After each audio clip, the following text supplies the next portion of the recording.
அனைவருக்கும் பத்திரிகைத்துறை ஊடகத்துறை அனைவருக்கும் சிறப்பு விருந்தினர்களுக்கும் வருக என வரவேற்கிறோம். முதலாவதாக கம்யூனிஸ்ட் கட்சி தலைவர் ஐயா ஜி ராமகிருஷ்ணன் அவர்களை மேடைக்கு அழைக்கிறோம்.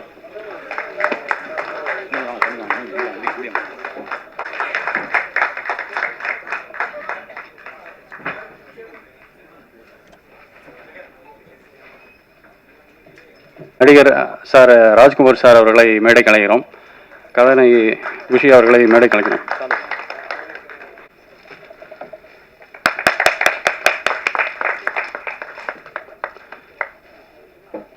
அடுத்ததாக சார் ஷெட்யூல் வந்திருக்கிறாரு. நந்தகோபால் சார் மேடைக்கு வருமாறு கேட்டுக்கொள்கிறோம். சார்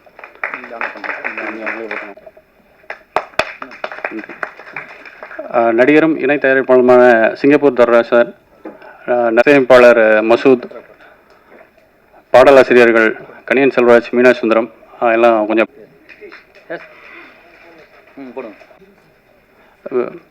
பிஜிஎம் மாறன் அவர் எங்கே இருக்காங்க?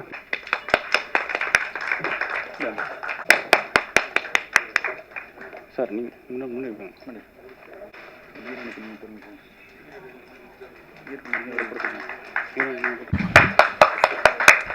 இல்லை எல்லோரும் போட்டாச்சா? இல்லை வந்துட்டாங்க. ரொம்ப நன்றி. இந்த மாதிரி ஒரு இனிய மாலை வேலைகளை வந்தது. அனைவருக்கும் வரவேற்பு. இப்போது பாடலை பற்றியும் படத்தை பற்றியும் ஐயா ஜி ராமகிருஷ்ணன் அவர்கள் பேச வேண்டும் என்று கேட்டுக்கொள்கிறோம். உழைப்பாளர் தினம் என்ற இந்த படத்தினுடைய கரு சம்பந்தப்பட்ட மே தினம் சம்பந்தப்பட்ட ஒரு சிறு பிரசுரத்தை நான் இப்பொழுது அவருக்கு அளிக்கிறேன்.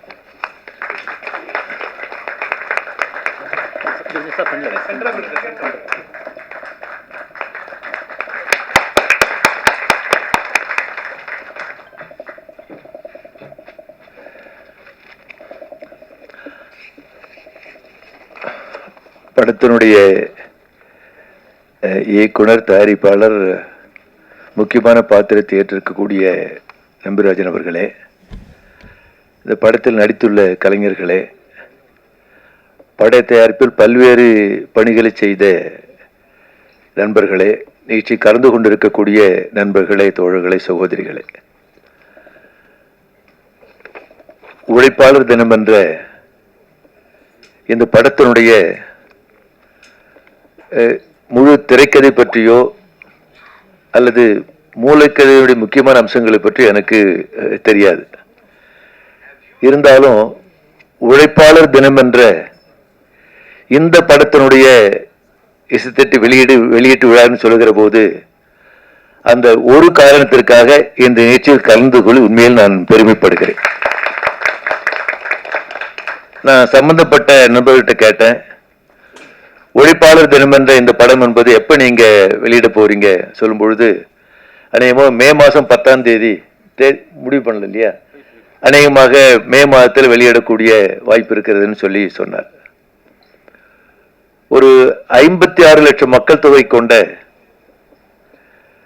ஒரு நகரமாக இருக்கக்கூடிய சிங்கப்பூர் அந்த தேசத்துல அங்கிருந்து வேலை செய்யும் தொழிலாளருடைய வாழ்க்கை அவருடைய பற்றிய படம் என்று நண்பர்கள் சொன்னாங்க. குறிப்பாக உழைப்பாளர் தினம் உழைப்பாளிகளை பற்றி, உழைக்கும் மக்களை பற்றி ஏராளமான பல படங்கள் வந்திருந்தாலும் உழைப்பாளர் தினம் என்பது முக்கியமாக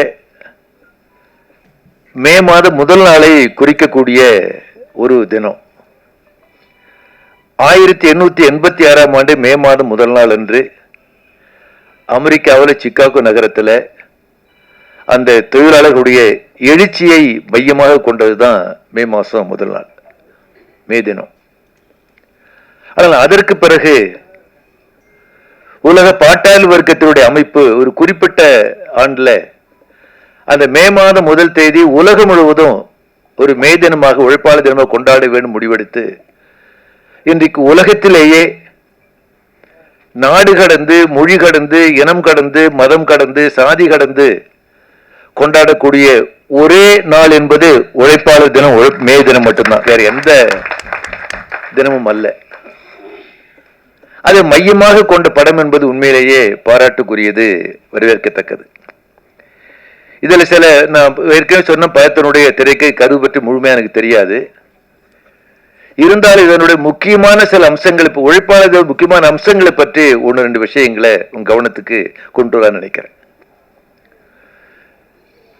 நிகழ்ச்சி நடக்கக்கூடிய இன்றைய தினம் என்பது இன்னொரு வகையில் ஒரு குறிப்பிடத்தக்க நாள். உழைப்பாளி வர்க்க தொழிலாளர்களை அதிகார வர்க்கமாக, ஆளுநர் வர்க்கமாக மாற்றிய உன்னதமான மனிதர் முஹம்மது லெனினுடைய பிறந்த நாள் ஏப்ரல் 22. மார்க்சிய தத்துவத்தை மார்க்சும் ஏங்கல்ஸும் இணைந்து உருவாக்கினார்கள். தத்துவமாக சித்தாந்தமாக இருந்ததை நடைமுறைப்படுத்தி முதலாக உலகத்தில் 1917 நவம்பர் 7 அன்று ஒரு புரட்சி மூலம் அதிகாரத்தை கைப்பற்றக்கூடிய மகத்தான புரட்சி நடத்தி தொழிலாளி வர்க்கத்தை ஒரு ஆளும் வர்க்கமாக அமர்த்தியவர் தான் முஹம்மது லெனின் அவர்கள். குறிப்பாக மேதின வரலாறு, மேதின தத்துவம் பற்றி சொல்லுகிற போது மார்க்ஸ் அவர்களோ, ஏங்கல்ஸ் அவர்கள், லெனின் அவர்களோ அல்லது உலக புரட்சியில் கலந்து கொண்ட ஒரு புரட்சி தலைவர்களோ ஏராளமான விஷயத்தை சொல்லியிருக்கிறாங்க. அதில் ஒரு முக்கியமான அம்சத்தை லெனின் சொல்லியிருக்காரு. இப்ப கூட அந்த சிங்கப்பூர் முதல் பாடல்ல அந்த சிங்கப்பூர் தேசத்துல அந்த நாட்டை உருவாக்குவதில், பல்வேறு பணிகளை செய்வதில், வளர்ச்சியில் தொழிலாளர்களுக்கு எந்த அளவுக்கு முக்கியமான பங்கு இருக்கு என்பது அந்த பாடல்ல சில வரிகள் என்பது வருது. அது ரொம்ப முக்கியமானது. ஆனா அதை பற்றி ஒரு நுட்பமான அம்சம் மார்க்சிய தத்துவத்திலே முக்கியமான நுட்பமான அம்சம் என்ன? யாராவது உங்களுக்கு மார்க்சிய தத்துவத்தை பற்றி ஒரு வாக்கியத்தில் ஒரு சென்டென்ஸ்ல சொல்லணும்னு சொன்னா எதை சொல்ல வேண்டியது இருக்கும்? அதாவது முதலாளிகள் தொழிலாளி வர்க்கத்தை சுரண்டக்கூடிய அதனுடைய ரகசியம் என்ன, அதனுடைய முக்கியமான அம்சம் என்ன என்பதை ஒரு அறிவியல் பூர்வமாக உலகத்தில் முதல்ல கண்டுபிடித்தவர் காரல் மார்க்ஸ் தான். அதை சாதாரணமா உங்களுக்கு ஆங்கிலத்தை எக்ஸ்பிளாய்டேஷன் சொல்லுவாங்க, தமிழ்ல சுரண்டல் சொல்லுவாங்க. அதுல முக்கியமானது லாபம். முதலாளி தொழிலாளிகள் எவ்வாறு சுரண்டுகிறான், தொழிலாளிகளை சுரண்டி எவ்வாறு லாபம் ஈட்டுகிறான், அது நுட்பமான அம்சம் என்பது ஆங்கிலத்தில் சர்ப்ளஸ் வேல்யூன்னு சொல்லுவாங்க, உபரி மதிப்பு லாபம் என்பது. லெனின் என்ன சொன்னார்னா, உலகத்திலேயே முதலாக முதலாளிகள் தொழிலாளர்களை சுரண்டுவதை உபரி மதிப்பென்ற அந்த தத்துவத்தின் மூலம் முதலாளிகள் தொழிலாளர்கள் சுரண்டுவதை கையும் களவுமாக பிடித்தவர் காரல் மார்க்ஸ் சொன்னார். நீங்க யாராவது பஸ்ல பிக் பாக்கெட் அடிச்சா அந்த பிக் பாக்கெட் அடிக்கிற கையும் களவும் பிடிக்கிறாங்க பாருங்க. அந்த மாதிரி எப்படி முதலாளி தொழிலாளி சுரண்டலாம் என்ன சொல்ல லெனின் என்ன சொன்னா, he caught them red handed, கையும் களவுமா பிடிச்சது. அந்த அம்சம், அந்த தத்துவம் தான் உலகம் முழுவதும் கம்யூனிஸ்ட் இயக்கமோ பாட்டாளி வர்க்க இயக்கமோ வலுவாக உலகம் முழுவதும் இருக்குது. அதுதான் காரணம்.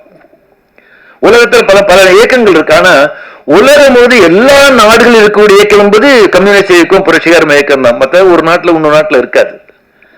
அப்ப அப்படிப்பட்ட மகத்தான தத்துவம். அதுல குறிப்பா அந்த உபரி மதிப்பு பற்றி, சர்ப்ளஸ் வேல்யூ பற்றி மார்க்ஸனுடைய அந்த வார்த்தைகளை மட்டும் சொல்றேன். உழைப்பு பற்றி சொல்லுகிற உழைப்பாளர் சொல்லும் பொழுது, மனிதன் தன்னுள்ளே உறங்கி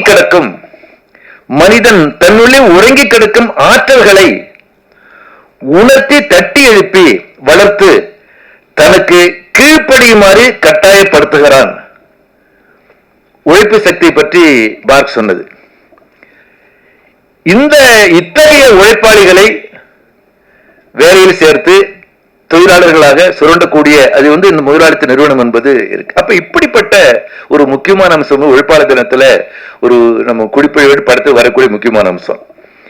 அதுல உழைப்பாளர் தினம் மே 1 1886 எழுச்சி ஏற்பட்ட போது தொழிலாளர்கள் மீது துப்பாக்கிச்சூடு, கைது, சிறை, வழக்கு, விசாரணை நடக்குது. அந்த விசாரணை நடைபெற்று அதில் சிலருக்கு தூக்கு தண்டனை, நீதிமன்றம் தூக்கு தண்டனை கொடுத்துடுறாங்க. தூக்கிலேற்றப்படுவதற்கு முன்னதாக அந்த தொழிலாளர்கள் சொன்ன வாசகம், பேசிய வார்த்தைகள் என்பது ரொம்ப முக்கியமானது. என்ன சொல்றாங்கன்னா, இன்று நீங்கள் எங்கள் குரலை நெரிப்பதை விட நேரம் வரும் அப்போது எங்களது மௌனம் மிக சக்தி வாய்ந்ததாக இருக்கும். எங்களுடைய மௌனம் மிக சக்தி வாய்ந்ததாக இருக்கும். அந்த வார்த்தை, அந்த வாக்கியம் அவர்களுடைய அந்த தூக்கு மேடைக்கு செல்வதற்கு முன்னதாக அவர்கள் சூரிய வார்த்தை இருக்கு பாருங்க. இன்னைக்கு உலகம் முழுவதும் தொழிலாளர்கள் இயக்கிக் கொண்டிருக்கக்கூடிய என்பதுதான் அந்த மேதன, அந்த தியாகிகளுடைய அந்த முக்கியமான கருத்து. அந்த அடிப்படையில இந்த படம் தயாரிக்கப்பட்டு வெளியீடு உண்மை பாராட்டத்தக்கது. இது குறிப்பாக மேதனத்தை பற்றி தமிழொலி என்ற கவிஞர் 1952 ஆண்டு அவர் எழுதிய கவிதை என்பது பிரசுரமாக்கி தமிழனுடைய கவிதை தொகுப்புல அது இருக்கு. நான் ஒரு 2 வரிகளை மட்டும் சொல்ல நினைக்கிறேன். கோழிக்கு முன்னெழுந்து கொத்தடிமை போல் உழைத்து பாடுபட்ட ஏழை முகம் பார்த்து பதபதைத்து கண்ணீர் துடைக்க வந்த காலமே நீ வருக. மண்ணை இரும்பை மரத்தை பொருளாக்கி விண்ணில் மழை இறக்கி மேதினிக்கு நீர் பாய்ச்சி வாழ்க்கை பயிரிட்டு வாழ்ந்த தொழிலாளி கையில் விலங்கிட்டு காலமெல்லாம் கொள்ளையிட்ட பொய்யர்களும் நடுங்க பொங்கி வந்த மேதனமே. இந்த தமிழனுடைய அந்த மேதன அந்த கவிதையையும் நான் நம்பிராஜனுக்கு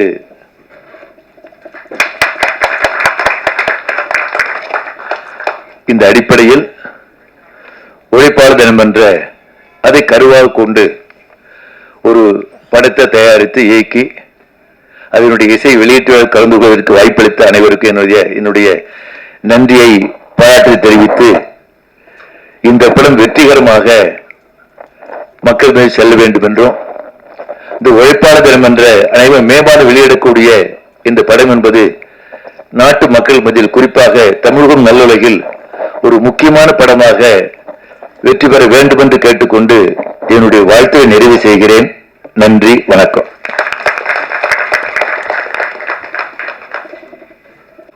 ரொம்ப நன்றிங்க ஐயா. உழைப்பாளர் தினம் இந்த டைட்டில் சொல்லிட்டு உழைப்பாளர்களை பற்றி ஒரு படம் பண்ணுறேன், வெளிநாட்டு தொழிலாளர் பற்றின்னு நிறைய ப்ரொடியூசர்கிட்ட சொன்னேன். அவங்க இதை எடுக்கிறதுக்கே தயங்கினாங்க. ஏன்னா முதல்ல அவங்க கேட்டது என்ன, வெளிநாட்டு தொழிலாளர் இந்த படத்தை எப்படி பார்ப்பாங்க? ஏன்னா இன்றைக்கு இந்த கொரோனாக்கு அப்புறம் எல்லாம் ஓடிடி தான் மெயின் இதாகிடுச்சு. சின்ன படங்களை பற்றி நிறைய பேர் விமர்சனங்கள் இருக்குது. அப்படி இருக்கும்போது இந்த படத்தோட டைட்டில் சொன்ன உடனே இந்த படத்தை நாமே தயாரிக்கலான்னு ஒரு Singapore Turra sir, Rajendran sir, எங்கள் அண்ணன் நற்பவி நம்பிராஜன் அவர்கள், கடலூர் காஜா அவர்கள், பொன்னுசாமி புருஷோத்தமன், இது எல்லாமே ஒரு டீமாக சேர்ந்து தான் நாங்கள் பண்ணோம். பாண்டித்துறை, நீதி பாண்டி, சரஸ் எல்லாருமே சேர்ந்து எல்லாரும் நாம பண்ணுவோம். அந்த டைட்டிலுக்காக தான் வந்து துர்ரா சார்லாம் வந்தார். அவெல்லாம் கிட்டத்தட்ட ஒரு 15 வருஷத்துக்கு மேலே நடிச்சுக்கிட்டு இருக்காரு. அவர் இணைஞ்சிருக்கிறார் இதில். அவரை இப்போ பேசுறதுக்கு அழைக்கிறேன்.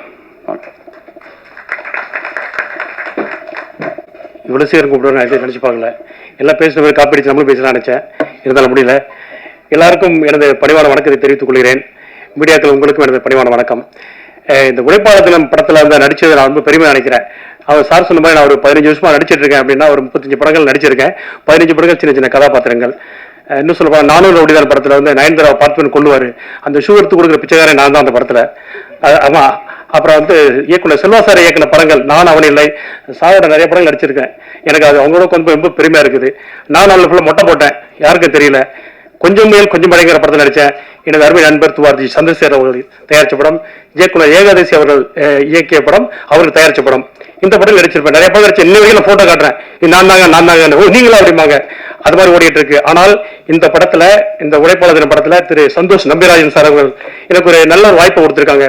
அவங்க இயக்கும்போது இந்த படத்துல வந்து எனக்கு நடிச்ச மாதிரி எனக்கு தெரியல. எனக்கு சில காட்சிகள் அவங்க சொல்லும்போது ஜாலியாக அப்படி எடுத்துட்டோம். நம்ம வேலை செய்யறோம், அவ்வளவுதான். உழைப்பாளர், நம்ம உழைப்பாளர். அப்படின்னு சொல்லிட்டு அது நடிக்கும்போது ரொம்ப சிறப்பாக இருந்தது. சில காட்சிகளை வந்து எனக்கு சொல்லி கொடுக்கும்பொழுது நான் சரியா செஞ்சலாம் இல்லைன்னு எனக்கு தெரியாது. இரவு வீட்டுக்கு போகும்போது எனக்கு தூக்கமே வரல. ஒரு நாள் இடத்துல வந்தேன், சார் நேற்று எடுத்தீங்களா அந்த காட்சி எனக்கு சரியா வரல, இன்னைக்கு எனக்காக ஒரு 1/2 மணி நேரம் ஒதுக்குங்க, நான் அது நல்லா நடிச்சு கொடுத்துறேன் அப்படின்னு. அவங்க சொன்னாங்க, இல்லை சார் நீங்க நடிக்கும்போது நான் ரசிச்சு பார்த்தேன், நல்லா நடிச்சிருந்தீங்கன்னாங்க. அது எனக்கு தெரியல. படம் தியேட்டருக்கு வரும்போது மக்கள் பார்த்து சொன்னாதான் தெரியும் எனக்கு. இந்த படம் வந்து உழைப்பாளர்கள் வந்து சிங்கப்பூர்ல உள்ள உழைப்பாளர்கள் மட்டும் இந்த படம் கிடையாதுங்க, உலகம் பூரா இருக்கிற உழைப்பாளர்கள் படும் கஷ்டங்கள் கிடையாது, அவனோட வாழ்க்கையை வந்து அழகா அப்படியே கொடுத்துருக்காரு. ஒவ்வொரு உழைப்பாளர்கள் இந்த படத்தை பார்க்கும்போது சொல்லுவாங்க, நம்ம கதை மாதிரியா இருக்கு, நம்ம கதை மாதிரியா இருக்குன்னு. ஒரு விஷயம் அந்த கதை திருட்டாருன்னு தெரியல யாரு கண்டா, இருந்தாலும் பரவாயில்ல. இந்த படத்தை அற்புதமா அவங்க எடுத்து இன்னைக்கு படம் வெளியே வரப்போகுது அப்படின்னு சொன்னாக்கா அது நம்மள நானும் மட்டும் இல்லை, எல்லாருமே நம்ம அவரோட காத்துட்டு இருக்கோம். இந்த படம் மிக விரைவில் திரைக்கு வரப்போகுது. இந்த படத்தை நீங்க எல்லாம் கண்டுகளிச்சு இந்த உழைப்பாளர் தின படத்தை வந்து நிச்சயமா ஆதரவு கொடுப்பீங்க நம்பிக்கை எனக்கு இருக்குது. உலகத்தில் உள்ள அனைத்து உழைப்பாளர்களுக்கும் இந்த படத்தை நாங்கள் சமர்ப்பிக்கிறோம். நன்றி, வணக்கம். நன்றி சார். ஏன்னா இப்போ தயாரிப்பாளர்கள் வந்து தமிழ் சினிமாவுக்கு இப்போ வர்ற தயங்கக்கூடிய காலகட்டத்தில் ஒரு ரிஸ்க் எடுத்திருக்காங்க. அது ரொம்ப நிச்சயம் அவருக்கு ஒரு பேர் சொல்லும் படமாக இருக்கும் என்று நம்புகிறேன். அடுத்ததாக அவர் நற்பவி நம்பிராஜன் அவர்கள், அவர் என்னுடைய அண்ணன். நாங்கள் 2 பேரும் வந்து கவிஞர் விக்ரமாதித்தன் அவரோட மகன். அவரும் வந்திருக்கிறாரு. அவரும் ஒரு பத்திரிகையாளர், நக்கீரன், தாய், தராசெல்லாம் இருந்தார். ரொம்ப சந்தோஷமாக இருக்குது, எங்கள் அண்ணனோட நான் ஒரே மேடையில் ஒன்றா உட்காந்துருக்கோம். ரொம்ப நன்றி வந்ததுக்கு. இப்போ பேசுங்க. அனைவருக்கும் வணக்கம். அதாவது பொதுவாகவே சொல்லுவாங்க, வீட்டை கட்டிப்பார் கல்யாணத்தை பண்ணிப்பாருன்னு. திரைத்துறையை பொறுத்த வரைக்கும் இப்போ ஒரு சினிமாவை எடுத்து ரிலீஸ் பண்ணுறதுங்கிறதே அந்த மாதிரி தான் இருக்குது. தேட்டரில் ரிலீஸ் பண்ணுறதுங்கிறதே பெரிய இதாக இருக்குது. அதுவும் சின்ன பட்ஜெட் படங்களுக்கெல்லாம் வந்து முன்ன மாதிரியான வரவேற்போ அல்லது தேட்டர்களோ கிடைக்கிறதே ரொம்ப இதாக இருக்கும்போது இந்த மாதிரியான படங்களுக்கு வந்து பத்திரிகை துறை சார்ந்த நண்பர்கள் தான் வந்து மிக முக்கியமாக வரவேற்பு கொடுத்து தேட்டரில் ரிலீஸ் ஆகிறதுக்கான வழிவகைகளை செய்யணும். இந்த 2 பாட்டுமே பார்த்ததில் வந்து 2மே வேறு வேறு ஜேனலாக இருந்தாலும் ஒரு வெளிநாட்டில் போய் எப்படி வந்து பிழைக்கக்கூடிய ஒருத்தருடைய வாழ்வியலை வந்து சொல்லக்கூடிய விதமாகவே அந்த முதல் பாடல் அமைந்திருக்கிறது. அதே மாதிரி ஒரு கணவன் மனைவிக்குள்ளே இருக்கக்கூடிய ஒரு இன்டிமசி, அன்னோன்யம், ஒற்றுமை அப்படிங்கிறது அந்த 2வது பாடலில் உண்மையிலேயே அவங்க 2 பேருக்குள்ள ஒரு நல்ல கெமிஸ்ட்ரி ஒர்க் அவுட் ஆகிருக்கு. அவங்க வந்து நடித்த மாதிரியே தெரியல, வாழ்ந்த மாதிரி தான் இருக்குது அந்த 2வது பாடல். 2 பேருமே நல்லா அதில் வந்து ஒரு கணவன் மனைவியாகவே வாழ்ந்துருக்குறாங்க. ஸோ அந்த பொதுவாகவே வந்து வெளிநாட்டில் வாழக்கூடிய இந்தியர்கள் பொதுவாகவே எப்படி இருப்பாங்க அப்படின்னா, நமக்கு என்ன நினைக்கிறோம், வெளிநாடு போயிட்டாங்கன்னா நல்லா காசு பணம் சம்பாதிக்கிறாங்க அப்படி இப்படி தான் நம்ம நினைப்போம். ஆனால் நான் வந்து சிங்கப்பூருக்கு நிறைய தடவை போயிருக்கும் போதெல்லாம் அங்கேருந்து இங்கே வரணும்னு தான் அவங்க பார்ப்பாங்க. சொர்க்கமே என்றாலும் நம்ம ஊரை போல வருமானு இளையராஜா சார் ஒரு படத்தில் கூட வந்து அந்த பாட்டு இருக்கும். அந்த அதே மாதிரி தான். ஏன்னா எல்லாருக்குமே வந்து ஒரு காலகட்டத்தில் வந்து அவங்களுடைய வாழ்வியல் சூழல் காரணமாக அவங்களுடைய ரெஸ்பான்சிபிலிட்டி கமிட்மெண்ட் சார்ந்து வெளியில் போனாலும் சொந்த ஊருக்கு எப்படா வருவாங்க அப்படிங்கிற மாதிரி தான் இருக்கும். இந்த படமும் அந்த மாதிரியான ஒரு இதைத்தான் சொல்லுது. ஒரு ஃபேமிலி கமிட்மெண்ட்டோடு இருக்கக்கூடிய ஒரு நபருக்கு அந்த வெளிநாட்டில் இருந்தாலும் அவங்க அங்கே படக்கூடிய விஷயங்களை எல்லாத்தையுமே சேர்த்து சொல்லியிருக்காங்க. உழைப்பாளர் தினம் அப்படிங்கும்போதே வந்து நானும் என் தம்பியும் வந்து அடிக்கடி மெரினா பீச்சுக்கு தான் அடிக்கடி போவோம் அந்த காலகட்டத்தில். அப்போ அந்த உழைப்பாளி சிலையை பார்க்கும்போதெல்லாம் எனக்கு வந்து நம்மளும் வந்து பெரிய அளவில் உழைச்சி ஜெயிச்சு பெரிய அளவு வரணும் அப்படிங்கிற ஒரு இது இருக்கும். இன்றைக்கி வந்து அந்த தலைப்பையே வந்து ஒரு கவிதையாக இருக்குது. ஐயா ஜி ராமகிருஷ்ணன் சார் வந்து நிறைய விஷயங்கள் அதை பற்றி பேசியிருந்தாங்க. உண்மையிலேயே நம்மளுடைய உழைப்பாளர் வர்க்கத்தை பொறுத்து தான் வந்து இந்திய நாட்டின் முதுகெலும்பு வந்து இரிகேஷன் அப்படி விவசாயிகள்னு சொல்லுவாங்க. அதே மாதிரி தான் சாமானியர்கள் தான் வந்து நம்ம நாட்டையே வந்து நிர்ணயம் பண்ணக்கூடியவங்க, அரசியலை நிர்ணயம் பண்ணக்கூடியவங்க. பிஎன்சி ஆடியன்ஸ் தான் வந்து ஒரு திரைப்படத்தின் வெற்றியை நிர்ணயம் பண்ணக்கூடியவங்க. ஸோ அதுக்கு இந்த மாதிரியான சின்ன பட்ஜெட் படங்களை வந்து ஊக்குவிக்கக்கூடிய விஷயங்கள் எல்லாமே நடக்கணும். அது நாங்களே தயாரித்ததில் எங்களுக்கு வந்து ரொம்ப பெருமையாக இருக்குது. உண்மையாக இந்த படத்துக்கு வந்து உங்களுடைய மேலான ஆதரவு கிடைக்க வேண்டும் என்று தெரிவித்துக்கொண்டு நன்றியுடன் விடைபெறுகிறேன். நன்றி, வணக்கம். மிக்க நன்றி. இப்போது ஆக்சுவலாக என்னென்னா, இப்போது வெளிநாட்டிலேருந்து வேலை செஞ்சுட்டு வராங்க பார்த்தீங்களா, நம்ம வெளிநாட்டில் இருக்க எல்லாருக்குமே வந்து அது ரொம்ப இங்கேருந்து பார்க்கும்போது வெளிநாட்டில் இருக்கான் ஜாலியாக இருக்காங்கிற மாதிரி இருக்கும். ஆனால் அவங்களுக்கு ஒரு நல்ல சாப்பாடு இருக்காது. தன்னுடைய தாயின் கையில் சாப்பிட்றதோ மனைவியின் கையில் சாப்பிட்றதோ கூட அவங்களுக்கு வருடத்தில் ஒரு 30 நாள் தான் கிடைக்கும். ஏதாவது உடம்பு சரியில்லைன்னா சொல்ல முடியாது. இவங்களுக்கு பார்த்தீங்கன்னா அந்த வெளிநாட்டில் வேலை செய்யக்கூடிய பெரும்பாலான தொழிலாளர்கள் பார்த்தீங்கன்னா ஒரு 45-50 வயசுக்கு மேலே அந்த நாட்டில் எடுத்துக்க மாட்டாங்க. ஏன்னா அவங்களுக்கு தேவை வந்து அந்த இளமை காலம் தான். ஏன்னா முதுமையில் அவங்க அகாமடேட் பண்ண மாட்டாங்க, பெர்மிட்டை கட் பண்ணிட்டு ஊருக்கு அனுப்பிச்சிருவாங்க. அந்த மாதிரி வெளிநாட்டில் வேலை செஞ்சுட்டு திரும்ப ஒரு 45-50 வயசுல அந்த தொழிலாளர் நம்ம தமிழகத்துக்கு வந்தா இங்கே அவங்களுக்கு வேலை கிடைக்கிறது இல்லை, பேங்க்ல லோன் கிடைக்கிறது இல்லை, எந்த விதமான ஒரு சப்போர்ட்டும் இல்லை. அவங்க ஒரு மெழுகுவர்த்தி மாதிரி தன்னை எரித்து கொண்டு தன் குடும்பத்தை வாழ வைக்கிறாங்க. இங்க பாத்தீங்கன்னா ஒரு ஐயா கூட ஜி ராமகிருஷ்ணன் ஐயா கூட சொல்றேன், ஏதாவது வெளிநாட்டு தொழிலாளர்கள் சங்கம் கூட நீங்க ஒண்ணு வைக்கலாம் ஐயா. ஏன்னா அவங்களுக்கு சங்கமே இல்லைங்க, அவங்களை கேட்கறதுக்கே ஆள் இல்லை. அவங்க மூலமாக கிட்டத்தட்ட ஒரு 1000 கோடி அந்நிய செலவணி வந்து மத்திய அரசு மாநில அரசுக்கு கிடைக்குது. நீங்க உண்மையா சொல்ல போனீங்கன்னா திரைகடல் ஓடி திரவியம் தேடும் தான் சொல்லியிருக்காங்க. நம்ம நாட்டுல இருந்து இன்னொரு நாட்டுக்கு போய் நம்ம ஒரு வியாபாரம் பண்றது நமக்கு பெருமை. அதான் நமக்கு பழைய இது. இப்போ ராஜராஜ சோழன்லாம் சொல்லியிருக்கோம், ராஜேந்திர சோழன்லாம் கடாரம் கொண்டாடலாம் சொல்றோம். ஆனா இந்த நாட்டில் தமிழ்நாட்டில் இருந்து நம்ம வெளிநாட்டுக்கு வேலைக்கு போகும்போது அது வந்து இங்கே அவங்க சுயமா வேலை செய்யற மாதிரி, வியாபாரம் செய்யற மாதிரி அந்த ஒரு வேலை வாய்ப்பையும் ஒரு தொழிலையும் எப்படி ஒரு மகளிர் சுய உதவி குழுவுக்கு வந்து ஒரு சிஸ்டம் இருக்கு, கவர்மெண்ட் சப்போர்ட் பண்ணுது. அதே மாதிரி இவங்களுக்கும் ஒரு சின்ன ஒரு ஏதாவது ஒரு பெட்டி கடை வைக்கிறதோ இல்லை ஒரு சுயதொழில் ஏதோ ஒன்று பண்றதுக்கு வந்து ஒரு சங்கம் இங்க தேவைப்படுதுங்கய்யா. அதை நீங்க வந்து பரிசீலிக்கணும். கம்யூனிஸ்ட் கட்சி தான் அதை பண்ண முடியும். ஏன்னா அதுதான் லாப நோக்கம் இல்லாத கட்சியா இருக்கு. மற்ற என்ன கட்சியா இருந்தாலும் என்ன கிடைக்கும்னா கமிஷன் பேசிஸ்ல போயிட்டு இருக்கு. அதனால கம்யூனிஸ்ட் கட்சி தான் வந்து என்னன்னா மக்கள் நலன்ல இருக்கு. அதனாலதான் இதை வந்து ஒரு இயக்கமா தொடங்கணும். ஏன்னா அவங்க இங்க வந்த பிறகு என்னன்னா வீட்டுல மதிப்பு இருக்காது. ஏன்னா அவங்க ஒரு ஏடிஎம் மிஷின் மாதிரி, அந்த வெள்ளிக்காசு சம்பாதிக்கிறவருக்கு மரியாதை இருக்கும், வீட்டுக்கு வந்துட்டு செல்ல காசு ஆயிடுவாங்க. ஸோ அதனால ரொம்ப அவங்களுக்கு மன உளைச்சலாகும். இது மாதிரியான ஒரு துன்பத்திலாம் அவங்க இருக்கிறாங்க. இதெல்லாம் தாண்டி அவங்க ஜெயிக்க வச்ச அந்த பிள்ளைகளே வந்து அப்பா என்ன பண்ணிட்டீங்க அப்படின்னு ஒரு வார்த்தையில் கேட்டுட்டு போயிடுவாங்க. இல்லை பொண்டாட்டி வந்து என்ன நீ பெருசா பண்ணிட்டேங்கிற மாதிரி ஒரு கேள்விலாம் வரும்போது ரொம்ப அது வருத்தமா இருக்கும். ஆனா அதே மாதிரி ரொம்ப சோகமா சொல்லிடக்கூடாதுனால காமெடிலாம் வச்சிருக்கோம். ஒரு துராசார்லாம் நல்ல ஒரு காமெடி கேரக்டர் பண்ணிட்டு இருக்கிறாரு. ரொம்ப சந்தோஷம். அடுத்ததாக மற்றொரு இணை தயாரிப்பாளர் வைத்தியநாதன் அவர்களை பேச அழைக்கிறேன்.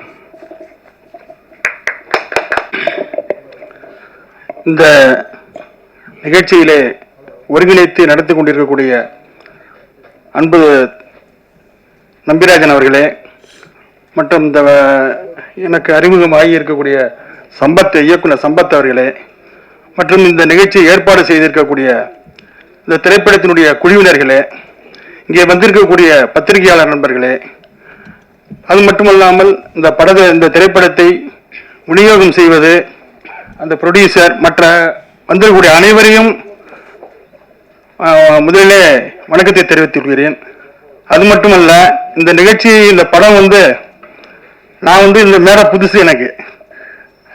நான் வந்து ஒரு கார்த்திக் சிவன் அவருடைய சொந்த அண்ணன், திருக்கோட்டாவரம் திருவாரூர் மாவட்டம், தஞ்சை மாவட்டம். இதற்கு முன்னாடி அவர் ஒரு படம் எடுத்தார், திருவள்ளூர் படம் எடுத்திருந்தாரு. இந்த படத்துலையும் அவர் நடிச்சிருக்காரு. இந்த படம் எடுக்கும்போது எங்க ஊர்ல எடுத்தது, எங்க வீட்டுல தான் எடுத்த படம். அப்பதான் இந்த அறிமுகம் அவங்களுக்கு. படம் எடுக்கும் போதே என்ன சொன்னாங்கன்னா, உழைப்பாளர் தினம் அப்படின்னு படம் பேரு டைட்டில். அதுக்கு வந்து நம்ம உழைப்பாளர் தினத்தை பறைசாற்றி கொண்டிருக்கக்கூடிய, அவர்களுக்காக போராடி கொண்டிருக்கக்கூடிய இயக்கத்தினுடைய உங்களுடைய நான் வந்து அரசு போக்குவரத்துல வேலை செய்கிறேன். கிட்டத்தட்ட 27 வருஷமா வேலை செஞ்சுட்டு இருக்கேன். அதுல இந்திய தொழிற்சங்க மையம் CITU அதுல முக்கியமான பொறுப்புல இருக்கேன். திருவாரூர் மாவட்டத்தில் பொறுப்புல இருக்கேன். அப்படி சொல்லும்போது அந்த மாதிரி தோழர் வந்து முக்கியமான தலைவர்களை நீங்க வச்சுதான் அந்த நிகழ்ச்சியை நடத்தணும் அப்படின்னு சொன்னா கேட்டுக்கிட்டாங்க.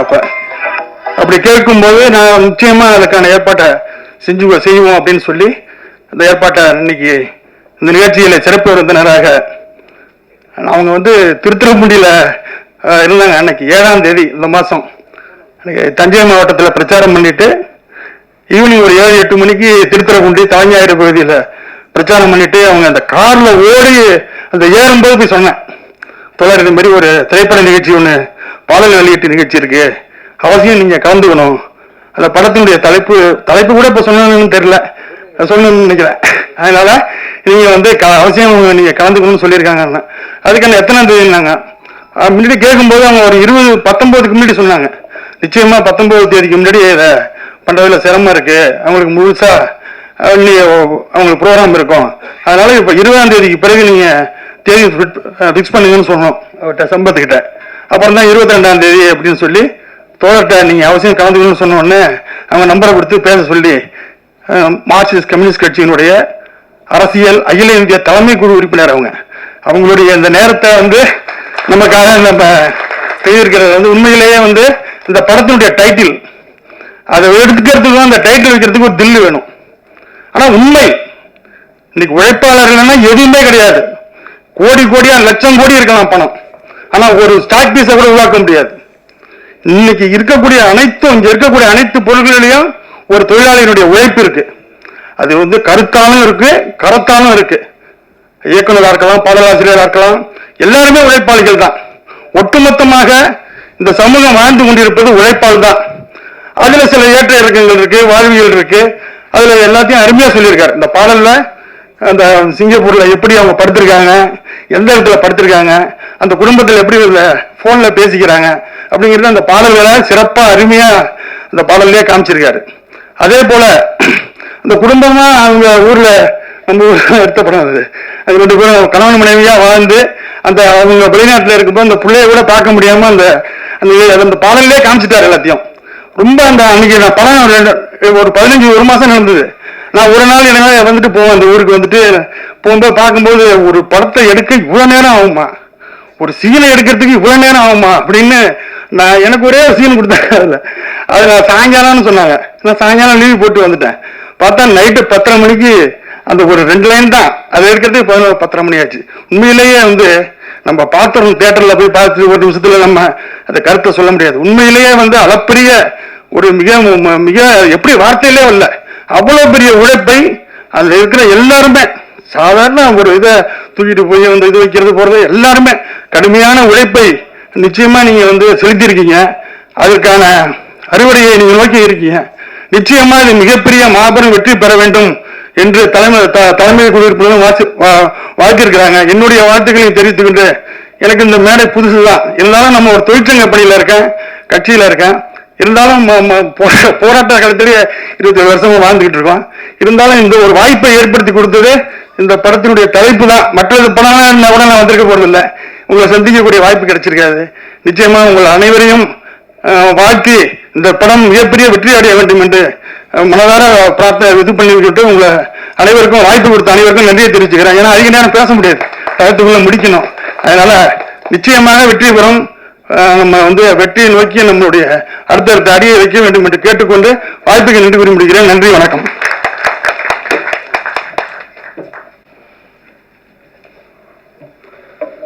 ரொம்ப நன்றி சார்.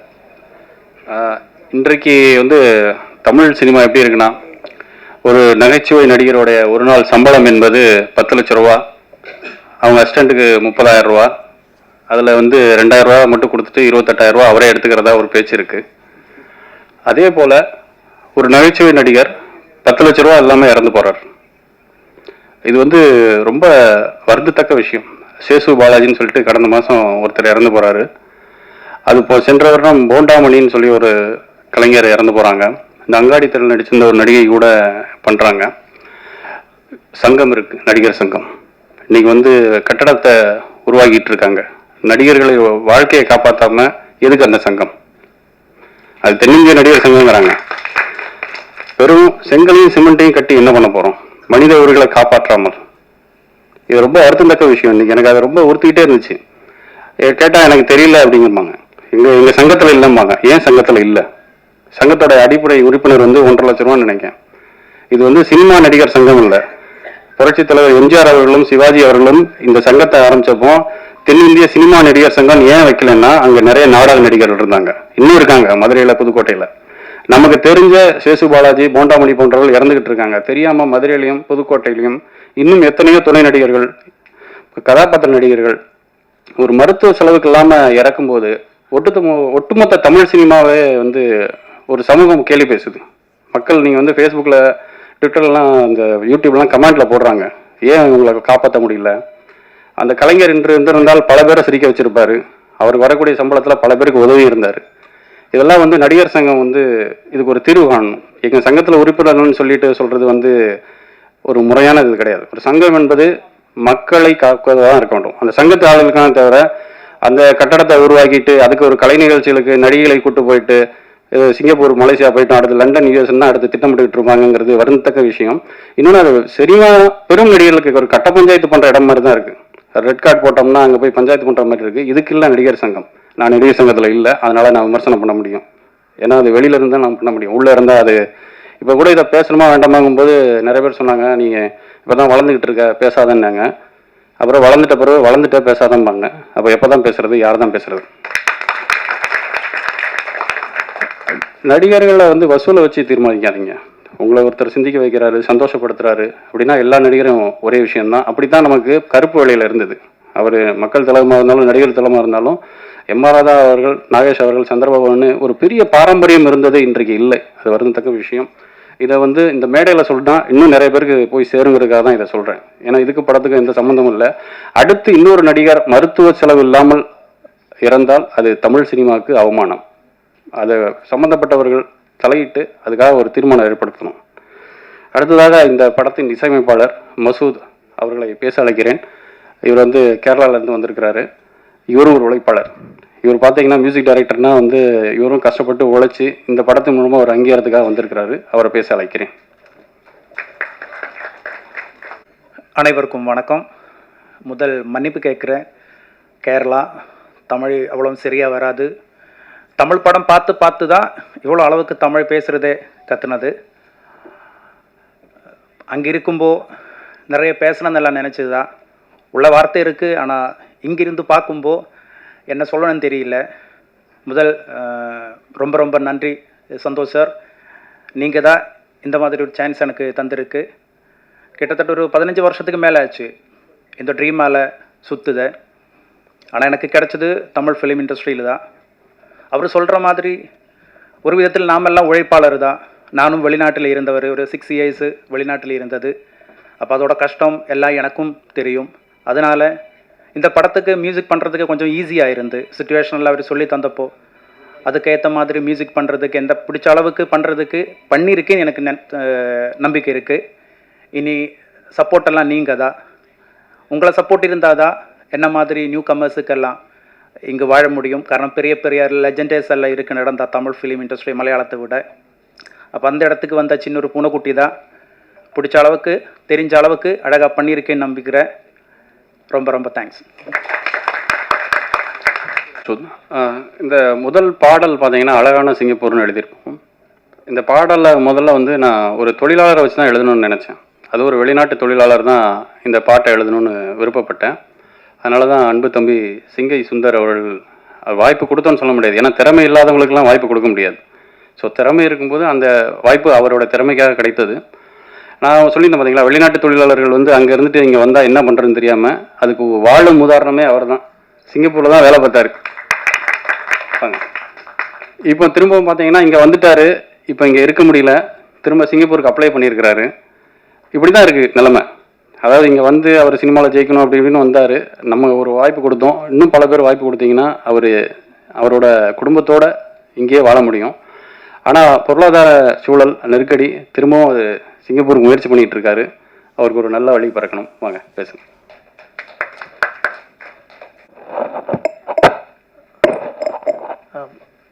இங்கே வந்திருக்கும் அனைவருக்கும் என்னோட முதல் வணக்கத்தை தெரிவிச்சுக்கிறேன்.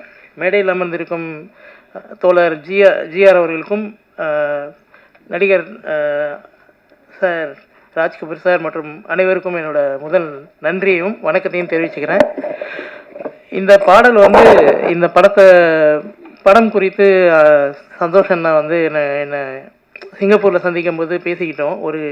ஒரு தேநீர் சந்திப்பில் தான் இதுக்கான ஒரு முதல் படி கிடைச்சிது.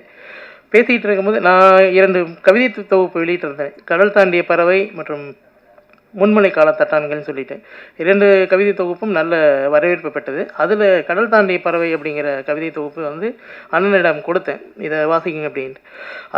அதை வாசிச்சுட்டு தான் என்னை பாடல் எழுத அழைச்சாங்க. நான் கிட்டத்தட்ட 12 வருஷம் நான் சிங்கப்பூரில் வேலை பார்த்தேன். நான் இந்த பாட்டை எழுதும் போது நான் சிங்கப்பூரில் தான் இருந்தேன். ஏன்னா இந்த பாடல் எழுதும் போது எனக்கு அங்கே இருக்கிற தொழிலாளர்களோட கஷ்டம், அங்கேயும் இங்கேயும் இருக்கிற உறவு சிக்கல், இது போன்ற நிறைய விஷயங்கள் எனக்கு வந்து எழுதுறதுக்கு ஈஸியாக ரொம்ப எளிதாக இருந்துச்சு. அப்படி நிறைய சுச்சுவேஷன் சொல்லும் போது எனக்கு ரொம்ப நெருக்கமாகவும் இருந்துச்சு. அழகான சிங்கப்பூர் அந்த அப்படி அந்த தலைப்பு அந்த முதல் வரி எழுதுறதுக்கு காரணம் என்னென்னா, அண்ணன் கேட்டுக்கிட்டாங்க ஒரு இந்த இடத்துல சொல்லலாமா என்னன்னு தெரியல, இருந்தாலும் நான் சொல்கிறேன். அதாவது சொர்க்கமே என்றாலும் நம்ம ஊரை போல வருமானு நம்ம லெஜண்ட் ராஜா சார் பாட்டு, அது இன்றளவும் சிங்கப்பூரில் வந்து ஒரு பொது வானொலியிலையோ பொது இடங்களையோ ஒளிபரப்ப முடியாத ஒரு சிக்கல் இருக்குது. அது அஃபிஷியலாவோ அன்அஃபிஷியலாவோ எனக்கு அது தெரியல. ஆனால் நான் நிறைய முறை ட்ரை பண்ண முயற்சிக்கும் போது அந்த பாடல் ஒளிபரப்ப மறுத்து விட்டார்கள். அப்போது அதை வந்து அண்ணன் வந்து எங்கிட்ட சொன்னாங்க, இந்த மாதிரி விஷயங்களை நம்ம வந்து ஒரு இதை உடைக்கணும், நம்ம வந்து இதை ஒரு பெருமைப்படுத்துகிற விஷயமாகவும், இங்கே இருக்கிற உழைப்பாளர்கள் தொழிலாளர்கள் புலம்பெயர்ந்து வந்த தொழிலாளர்கள் அவர்களோட வாழ்வியலை சொல்கிற விதமாகவும் ஒரு பாடல் எழுதணும் அப்படின்னு சொன்னாங்க. சப்ஜெக்ட் சொன்னோன்னே எனக்கு ரொம்ப நெருக்கமாகிடுச்சு. அப்புறம் மியூசிக் டைரக்டர் மசூத் சார்கிட்ட பேசும்போது டியூன் கொடுத்தாங்க.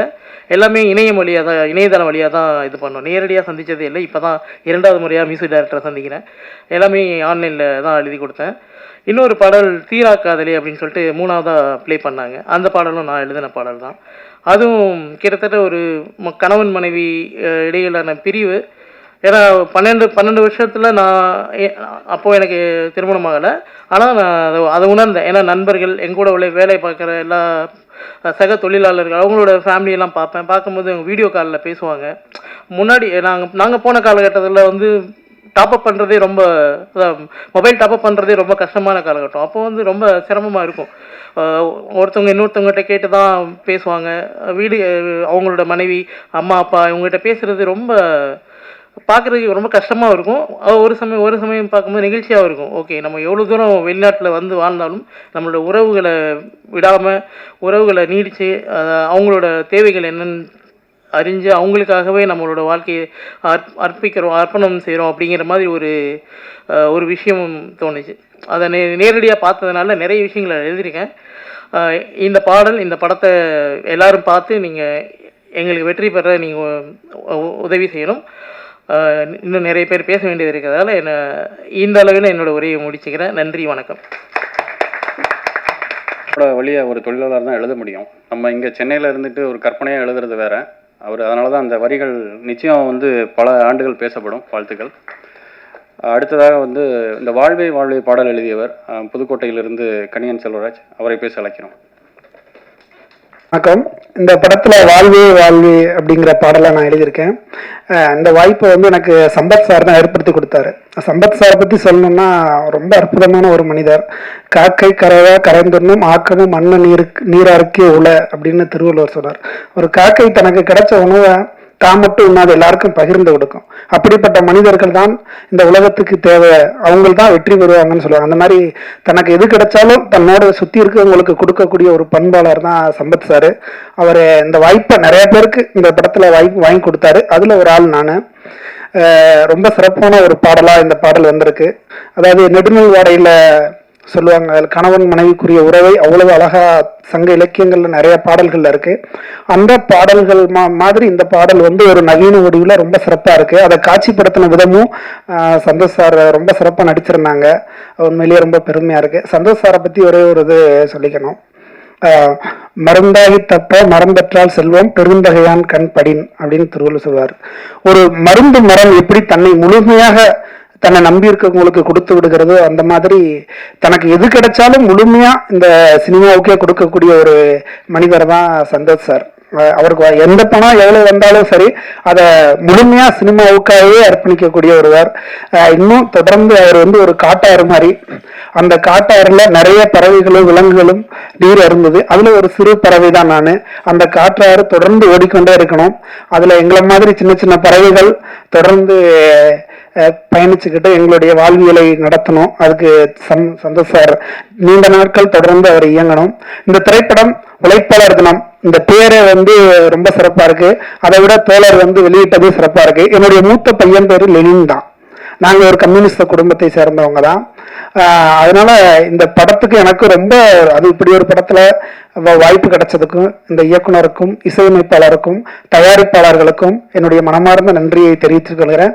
நிச்சயம் இந்த படத்தை திரையரங்குல எல்லாரும் பாருங்க, தெரிஞ்ச நண்பர்களுக்கும் உறவினர்களுக்கும் பகிருங்க, பத்திரிகையாளர்கள் இந்த படத்தை எல்லா இடத்துக்கும் கொண்டு போங்க. நிச்சயம் இந்த படம் வெற்றி பெறுவதன் மூலம் பல்வேறு தொழிலாளர்களுடைய வாழ்க்கையில இருக்கக்கூடிய கஷ்டங்கள், அந்த இயல்பான வாழ்க்கை, இது எல்லாமே உலகத்துக்கு தெரிய வரும். இந்த வாய்ப்பை ஏற்படுத்தி இந்த தயாரிப்பாளர் சம்பத் சார் அவர்களுக்கும் மற்ற தயாரிப்பாளர்களுக்கும் இயக்குனருக்கும் இசையமைப்பாளருக்கும் நன்றியை தெரிவித்துக் கொள்கிறேன். நன்றி, வணக்கம். அவர் சொன்னார் எல்லாம் சம்பாதிக்கிறதுலாம் இதுதான் போடுறோம் அப்படின்னு. அப்படிலாம் இல்லை, நமக்கு பிடிச்ச விஷயத்த ஒன்று செய்கிறோம். அதுக்கு காரணம் வந்து என்னுடைய குருநாதர் செலியன் சார். ஏன்னா அவர் எங்களுக்கு சினிமா கற்றுக் கொடுத்துருந்தாரு, எங்களுடைய திரைப்பட கல்லூரி. இது ரெண்டுக்கும் நேரம் நான் நன்றி சொல்லிக்கிறேன். இப்போ சமீபத்தில் வந்து ஒரு மீம்ஸ் பார்த்தேன் நான். அதாவது இப்போ மஞ்சுமல் பாய்ஸ் வந்து பெரிய ஹிட் ஆச்சு, ரொம்ப நல்ல விஷயம். வெளிநாட்டு வெளிமொழி பொருள்கள் வந்து தமிழ்நாட்டில் ஓடுறது புதுசு கிடையாது. சங்கராபரணத்திலேருந்து டைட்டானிக்லேருந்து ஓடி இருக்கு. அந்த மீம்ஸில் என்னென்னா தமிழ் சினிமா இயக்குநர்களுக்கு என்னாச்சுன்னு ஒரு கேள்வி பேசியிருந்தாங்க. அது ரொம்ப வருந்தத்தக்கமாக இருந்தது. இன்றைக்கு தமிழ் சினிமா சூழல் பார்த்தீங்கன்னா கதையை கேட்டு தயாரிப்பாளர்கள் எடுப்பது குறைந்து விட்டது. ஒரு நடிகர் தான் ஒரு தயாரிப்பாளரையும் தேர்வு செய்கிறாங்க, கதையும் தேர்வு செய்கிறாங்க, இயக்குனரையும் அவங்க தான் தேர்வு செய்கிறாங்க. இப்போ தமிழ் சினிமா வந்து நடிகர் கையில் தான் இருக்கு. ஸோ வந்து நீங்கள் ஒரு மஞ்சுமல் பாய்ஸோட ஹீரோ யாருன்னு பார்த்தீங்கன்னா யாரை சொல்ல முடியும்? ஸ்கிரிப்ட் தான். அதில் ஹீரோ கிடையாது, ஹீரோயின் கிடையாது, பெரிய மியூசிக் டைரக்டர் கிடையாது, ஃபைட்டு கிடையாது, காமெடியன் கிடையாது, எதுவுமே கிடையாது. இது மாதிரி வந்து ஒரு கேரளாவில் பண்ண முடியும். இப்போ நான் அதே டைரக்டர் சிதம்பரம் இருக்கிறாரு, அந்த டைரக்டரை கொண்டு வந்து இங்கே ஒரு தயாரிப்பாளர்கிட்ட அந்த கதையை சொல்லியிருந்தா அந்த படத்தை யாராவது எடுத்திருப்பாங்களா? இது வந்து மௌனம் தான் பாருங்க. ஐயா வந்து நம்ம நந்தகோபால் சார் கூட 96 ஒரு அருமையான படம் எடுத்திருந்தாரு, எந்த வித ஒரு ஆபாசமும் இல்லாமல் ரொம்ப அருமையான படம். அதே மாதிரி பார்த்தீங்கன்னா ஒருத்தரை குற்றம் சொல்றதுக்கு முன்னாடி இங்கே என்ன நடக்குன்னு தெரியணும். இங்கே சினிமா அரசியல் புரியாமல் வேணும்னே வந்து இங்கே தலை சிறந்த இயக்குநர்கள்லாம் இருக்காங்க இந்தியாவிலேயே. வந்து அவர் வந்து ஸ்ரீதர் சார்ல இருந்து பாரதிராஜா, பாலச்சந்தர், இயக்குனர் மீன்ல இருந்து எல்லாருமே இன்றைக்கும் இருக்கிறாங்க. ஸோ ஆனால் இன்னைக்குமே என்னன்னா பெரிய இயக்குநர்கள் நான் சொல்லக்கூடிய இப்போ இந்த ரஞ்சித், மாரி செல்வராஜ், வெற்றிமாறன் உட்பட அவங்கெல்லாம் வந்து பெரிய ஹீரோக்களை வச்சு மட்டும் பண்ணிக்கிட்டே இருந்தீங்கன்னா அந்த பெரிய ஹீரோக்களுக்கு வசூலுக்கு தான் நீங்கள் உதவி பண்ணுவீங்களே தவிர ஒரு புதிய முயற்சி இல்லை. இன்னைக்கும் ஒரு பாரதிராஜா சாரை கொண்டாடுறதுக்கு காரணம் என்னன்னா ஒரு வளையல் கடையில வேலை பார்த்த ஒரு ஆளை ஹீரோ ஆக்குனாரு, தன்னோட அசிஸ்டண்டை ஹீரோ ஆக்குனாரு. இயக்குனர் மையம் பார்த்தீங்கன்னா ஒரு கர்நாடகால இருந்து மொழியே தெரியாம வந்து தமிழை கத்துக்கிட்ட வச்சுட்டு அவரை சூப்பர் ஸ்டார் ஆக்கி விட்டாரு, ஒரு உலகநாயகனை உருவாக்குனாரு. இந்த மாதிரி டைரக்டர்ஸ் எல்லாம் இருந்த இடம் இது. வந்து ஏன் வந்து இந்த மாதிரி ஒரு ஹீரோக்கள் வந்து பாத்தீங்கன்னா சின்ன பட்ஜெட்ல தான் வர முடியும். ஒரு நல்ல கதை அம்சம் கொண்ட இயக்குநர்கள் எல்லாரும் பாத்தீங்கன்னா நான் ஒரு லிஸ்டே சொல்ல முடியும். இதே நீங்க பார்த்தீங்கன்னா பாரதித், மாரி செல்வராஜ், லோகேஷ் கனகராஜ், கார்த்திக் சுப்பராஜ், நலன் குமாரசாமி, இவங்கெல்லாம் ஏழூர்ல வந்தாங்க சின்ன பட்ஜெட் படங்கள். ஆனா இவங்க அடுத்த இவங்களோட இலக்கு என்னவா இருக்குன்னா பெரிய நடிகர்களோட வசூலுக்கு போய் ஒரு ரொம்ப வருத்தமா இருக்கு. அது என்ன செம்பு தூக்குறது பள்ள தூக்குற மாதிரி இருக்கு. அவங்க அடுத்து ஒரு கலையரசனோ, ஒரு அட்டகத்தி தினேசியோ, இல்லை ஒரு புதுமை ஒரு ஆண்டனி, இல்லை குருசோம சுந்தரம், பசுபதி மாதிரியான ஒரு அந்த கதாநாயகர்களை வச்சு ஏன் பண்றதுக்கு தைரியம் இல்லையா? வசூலுக்கு பின்னாடி போனா அவங்களுக்கு நிலையான ஒரு வாழ்க்கை இருக்காது. இன்னைக்கும் நம்ம வந்து இயக்குனர் செய்யறாங்கிறோம். அதுக்கடுத்து ஒரு இயக்குனர் ஒரு பொதிகையோ ஒரு இயக்குனர் மேற்கு தொடர்ச்சி மலையோ வர முடியாத அளவுக்கு காரணம் வந்து இதுதான். இன்னைக்கு பேசுறதுக்கு காரணம் வந்து என்னன்னா என்னுடைய இயக்குனர் தான். அவர் எந்த ஒரு பொருளாதார எதிர்பார்ப்பும் இல்லாம என்ன ஹீரோ ஆக்குனாரு. ஸோ வந்து ஸ்கிரிப்டுக்கு செலவு பண்ணாம நீங்க வந்து வெறும் நடிகர்களுக்கு செலவு பண்ணீங்கன்னா தமிழ் சினிமா இன்னும் மிக மோசமான ஒரு வீழ்ச்சிக்கு போகும். அதனால வந்து இங்க இன்னொன்னு பாத்தீங்கன்னா பெரிய டைரக்டர்ஸ் எல்லாம் சொல்றாங்க கதையை திருடுறாங்க. இதே மாதிரி இந்திய சினிமாவில் வேற எங்கேயுமே நடக்கிறது இல்லை. அதுவும் என்னன்னா இந்த விவேக் படம் மாதிரி முன்னாடியே சங்கத்துல போய் ஃபைன் கட்டிடுறாங்க, அடுத்த படம் நான் கதை திருட போறேன், அதனால நீங்க வந்தீங்கன்னா கட்ட பஞ்சாயத்து பண்ணாதீங்க, கழிச்சிருங்க. இது வந்து நம்ம ரொம்ப பெருமை பேசிக்கிறோம் தமிழ் சினிமா அதுன்னு. இதெல்லாம் ரொம்ப வரத்தக்க விஷயம். ஒரு ரைட்டரை வச்சு எழுத வச்சுட்டு வசனம்னு போடுறாங்க. இதெல்லாம் வந்து கீழ்த்தரமான செயல். இதெல்லாம் பண்றாங்க. இதெல்லாம் பாத்தீங்கன்னா இந்த இயக்குநர்கள் வந்து சமூகத்துக்கு பாடம் எடுக்கிறாங்க, மக்கள் எப்படி வாழணும் அவங்களுக்கு வந்து கத்துக் கொடுக்குறாங்க. ஏன் அப்படின்னா அந்த வசனம்னு போட்டா வந்து ரீமேக் பண்ணும்போது ரைட்ஸ் கொடுக்க வேணாம். இதுல என்ன ரைட்ஸ் அங்க வர்றதே 10%, அதுல அந்த ஒரு எழுத்தாளருக்கு கொடுக்கறதுல என்ன இருக்கு? ஸோ இந்த மாதிரி சிந்திச்சாங்கன்னா எப்படி வளரும்? இப்போ அகிரா கோசாலாம் எடுத்துக்கிட்டீங்கன்னா 4 ரைட்டர்ஸ் இருப்பாங்க. இவங்க பேசுறது மட்டும் அகிரா கோசா, ஸ்பீல்பர்க் அதுன்னு சொல்லுவாங்க. ஆனா ரைட்டர்ஸ்க்கான அங்கீகாரமே இல்லை. அதனாலதான் இப்ப நான் இந்த படத்துல பாத்தீங்கன்னா கதை தான் எழுதினேன். நான் ஒரு 3 பக்கத்துல கதையை எழுதிட்டு அவர் ஜான் பாபராஜ் திரைக்கதை ஆசிரியர், தமிழின் மிக ஒரு சிறந்த ஒரு திரைக்கதை ஆசிரியராக வந்து கொண்டு இருக்கிறார். நிச்சயம் இந்த மாதிரியான இவங்களை வந்து பயன்படுத்துங்க. நீங்க பெரிய இப்போ ஒரு ப்ரொடியூசர் வந்து என்ன பண்ணா முதல்ல கதையை தான் தேர்ந்தெடுக்கணும். இங்க எந்த நடிகருக்கும் படம் ஓடாது, அது நான் உறுதியா சொல்ல முடியும். இங்க மார்க்கெட்டுங்கிறாங்க, அது கோயம்பேடு மார்க்கெட்டோ மாட்டுத்தாவணி மார்க்கெட்டோ எந்த மார்க்கெட்டும் கிடையாதுங்க. அந்த ஸ்கிரிப்ட் அந்த டைரக்டர் தான். ஸோ அவங்களுக்கு நீங்க காசு கொடுங்க. ரைட்டருக்கு காசு கொடுக்காம ஏமாத்துறது, பேரை போடாம பண்றது, இதெல்லாம் வந்து பேசுறதுக்கு முதல்ல தயங்குறாங்க, பயப்படுறாங்க. இல்ல நீங்க ஏன் இப்படி தைரியமா பேசுறீங்க அப்படின்னா, யாராவது பேசுங்க. யாருமே பேசலன்னா அது வந்து அந்த சமூகத்துக்கே வந்து ஒரு வருந்தத்தக்கமான விஷயமாயிடும். அதனாலதான் நான் பாத்தீங்கன்னா ரைட்டர் பேரை தான் ஃபர்ஸ்ட் டெக்னீஷியன் இதுல போட்டிருப்பேன். ஏன்னா நான் அங்கீகாரம் கொடுக்குறேன். நான் அவருக்கு இந்த படத்துல வந்து ஒரு முதல்ல வந்து அவருக்கு வந்து சம்பளத்தை கொடுத்தேன். இந்த டெக்னீஷியன்லேயே அவருக்கு தான் அதிக சம்பளம், அதிகமாக சொல்லி. ஏன்னா மற்ற எல்லாருமே எனக்கு ஃப்ரெண்ட்ஷிப்பாக ஒர்க் பண்ணாங்க. ஏன்னா நான் எழுத்தை மதிக்கணும்னு நினைக்கிறேன். நான் ஒரு எழுத்தாளர் மகன். எனக்கு எழுத்தாளருக்கு மட்டும் பணமே கொடுக்க மாட்டேங்கிறாங்க. அவங்களுக்கு ஒரு சின்ன ஒரு ஏக்கம், இந்த படம் வெற்றி பெற்றா அடுத்த படத்துல பேர் வந்துடும், இல்லை அதுக்கப்புறம் கழட்டி விட்டுறாங்க, சண்டை போட்டுறாங்க வேணுமே. வந்து டைரக்டர்ஸ் இந்த மாதிரியான ஒரு என்ன சொல்றது, ஒரு அறம் சார்ந்து படம் எடுப்பாங்க. ஆனா அறமா அது செயல்படுறதில்ல. இப்போ ரஞ்சித் அவர்கள்லாம் வந்து தமிழ் பிரபா பேரெல்லாம் போடுறாரு, நல்ல விஷயமா இருக்கு. அவர் வெற்றிமாறன் வந்து ஆஞ்சல் நடன கதைகள், ஒரு வெக்கை பூமணி கதைகள்லாம் எடுக்கிறது வந்து ரொம்ப சந்தோஷமான விஷயம். இன்னும் மேற்கொண்டு இந்த மாதிரி எடுத்தீங்கன்னா தான் அந்த இயக்குநர்கள் பல ஆண்டுகள் கழித்து வெற்றி பெற முடியும். ஜான் பாபராஜ் அவர்கள், அவரை உண்மையிலே எனக்கு பெருமையா இருக்கு. அவரை நான் இந்த படத்தின் மூலம் தமிழ் சினிமாவில் அறிமுகப்படுத்துறது எங்கள் நிறுவனத்துக்கு பெருமை. அவரை பேசி அழைக்கிறேன்.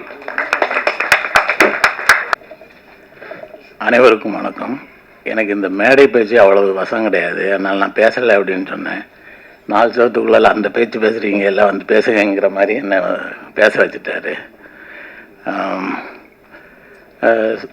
சந்தோஷ் இந்த கதையை சொல்லும்போது அந்த கொரோனா பெருந்தொற்று காலத்தில் தான் சொன்னார். அதுக்கு பிறகு வந்து அந்த கதையை எனக்கு அனுப்பி வச்சார். அப்போவே வந்து ஒரு 40% சீன் எல்லாம் வந்து இருந்தது. அதுலேயும் குறிப்பாக வந்து அந்த சிங்கப்பூர் சார்ந்த அந்த பகுதிகளில் உள்ளது அவருக்கு ஓரளவு ஐடியா இருந்தது. அது எல்லாமே பண்ணியிருந்தார். அதனால் என்னோடய வேலையை வந்து கொஞ்சம் கம்மியாக தான் இருந்துச்சு. ஒரு தொழிலாளி எதற்கு வந்து வெளிநாடு போகிறான்னா அதுக்கு பின்னால் ஒரே ஒரு நோக்கம்தான், சம்பாதிக்கணும், நல்லா சம்பாதிச்சு ஊரில் வந்து மனைவி பிள்ளை அப்படின்னு செட்டில் ஆகணும் அப்படிங்கிறது தான். அந்த நோக்கம் வந்து சிலருக்கு நிறைவேறும், பலருக்கு நிறைவேறாது. அதே மாதிரி ஊரில் வந்து ஒரு என்ன சொல்கிறது, ஒரு அவமானத்தை சந்திச்சிருப்பாங்க. வெளிநாட்டில் போய் சம்பாதிச்சுட்டு யார் நம்ம அவமானப்படுத்தினாங்களோ அவங்க முன்னாடி நல்லா வாழ்ந்து காமிக்கணும் அப்படின்னு ஒரு நோக்கம் இருக்கும். இதில் உறவுகள் நண்பர்கள்ட்ட கசப்பான அனுபவத்தை பெற்றிருப்பாங்க. அவங்களும் அதே மாதிரி வெளிநாட்டுக்கு அவங்க போக வேண்டிய ஒரு நிர்பந்தம் என்னால் ஏற்பட்டிருக்கும். அங்கே போய் அவங்க சம்பாதிச்சு வரும்போது ஒரு குறிப்பிட்ட காலத்தில் எதுக்கு இனிமேல் ஊருக்கு போகிறது, இங்கே இருந்துடலாம் அப்படின்னு சொல்லிட்டு சிலருக்கு தோணும். இப்படி ஒவ்வொரு தொழிலாளிக்கு பின்னாடியும் ஒரு கதை இருக்குது, ஒரு உணர்வுபூர்வமான நிகழ்ச்சிகள் இருக்குது, ஒரு வழி இருக்குது. இதை தான் இந்த படத்தில் வந்து சந்தோஷ் வந்து காட்சிப்படுத்தியிருக்கிறாரு. இந்த படத்தில் அரசியல் படமா இது அப்படின்னு கேட்டால் அரசியல் படம் கிடையாது. ஆனால் இன்னைக்கு ஒரு சாமானியனும் ஒரு அரசியல் இடையீடு இல்லாமல் ஒரு தினத்தை கடக்கவே முடியாது. அதே மாதிரி இந்த படத்தோட கதாநாயகனுக்கும் ஒரு அரசியல் இடையீடு வருது. அதை ஒட்டி வந்து ஒரு அரசியல் சார்ந்த ஒரு லேயர் இந்த படத்தில் இருக்குது. சுமார் ஒரு 2000 ஒரு 24 வருஷங்கள் ஆகுது. அப்போ நான் ஒரு சின்ன ஒரு ஷார்ட் ஸ்டோரி எழுதியிருந்தேன். அந்த ஷார்ட் ஸ்டோரியில் ஒரு கம்யூனிஸ்ட் கதாபாத்திரம் வரும். அதை நான் பகடி பண்ணியிருந்தேன், நையாண்டி பண்ணியிருந்தேன். அது பிரசுரமாச்சு. அது சிறு பத்திரிகையில் வந்தது, நவீன விரட்டு.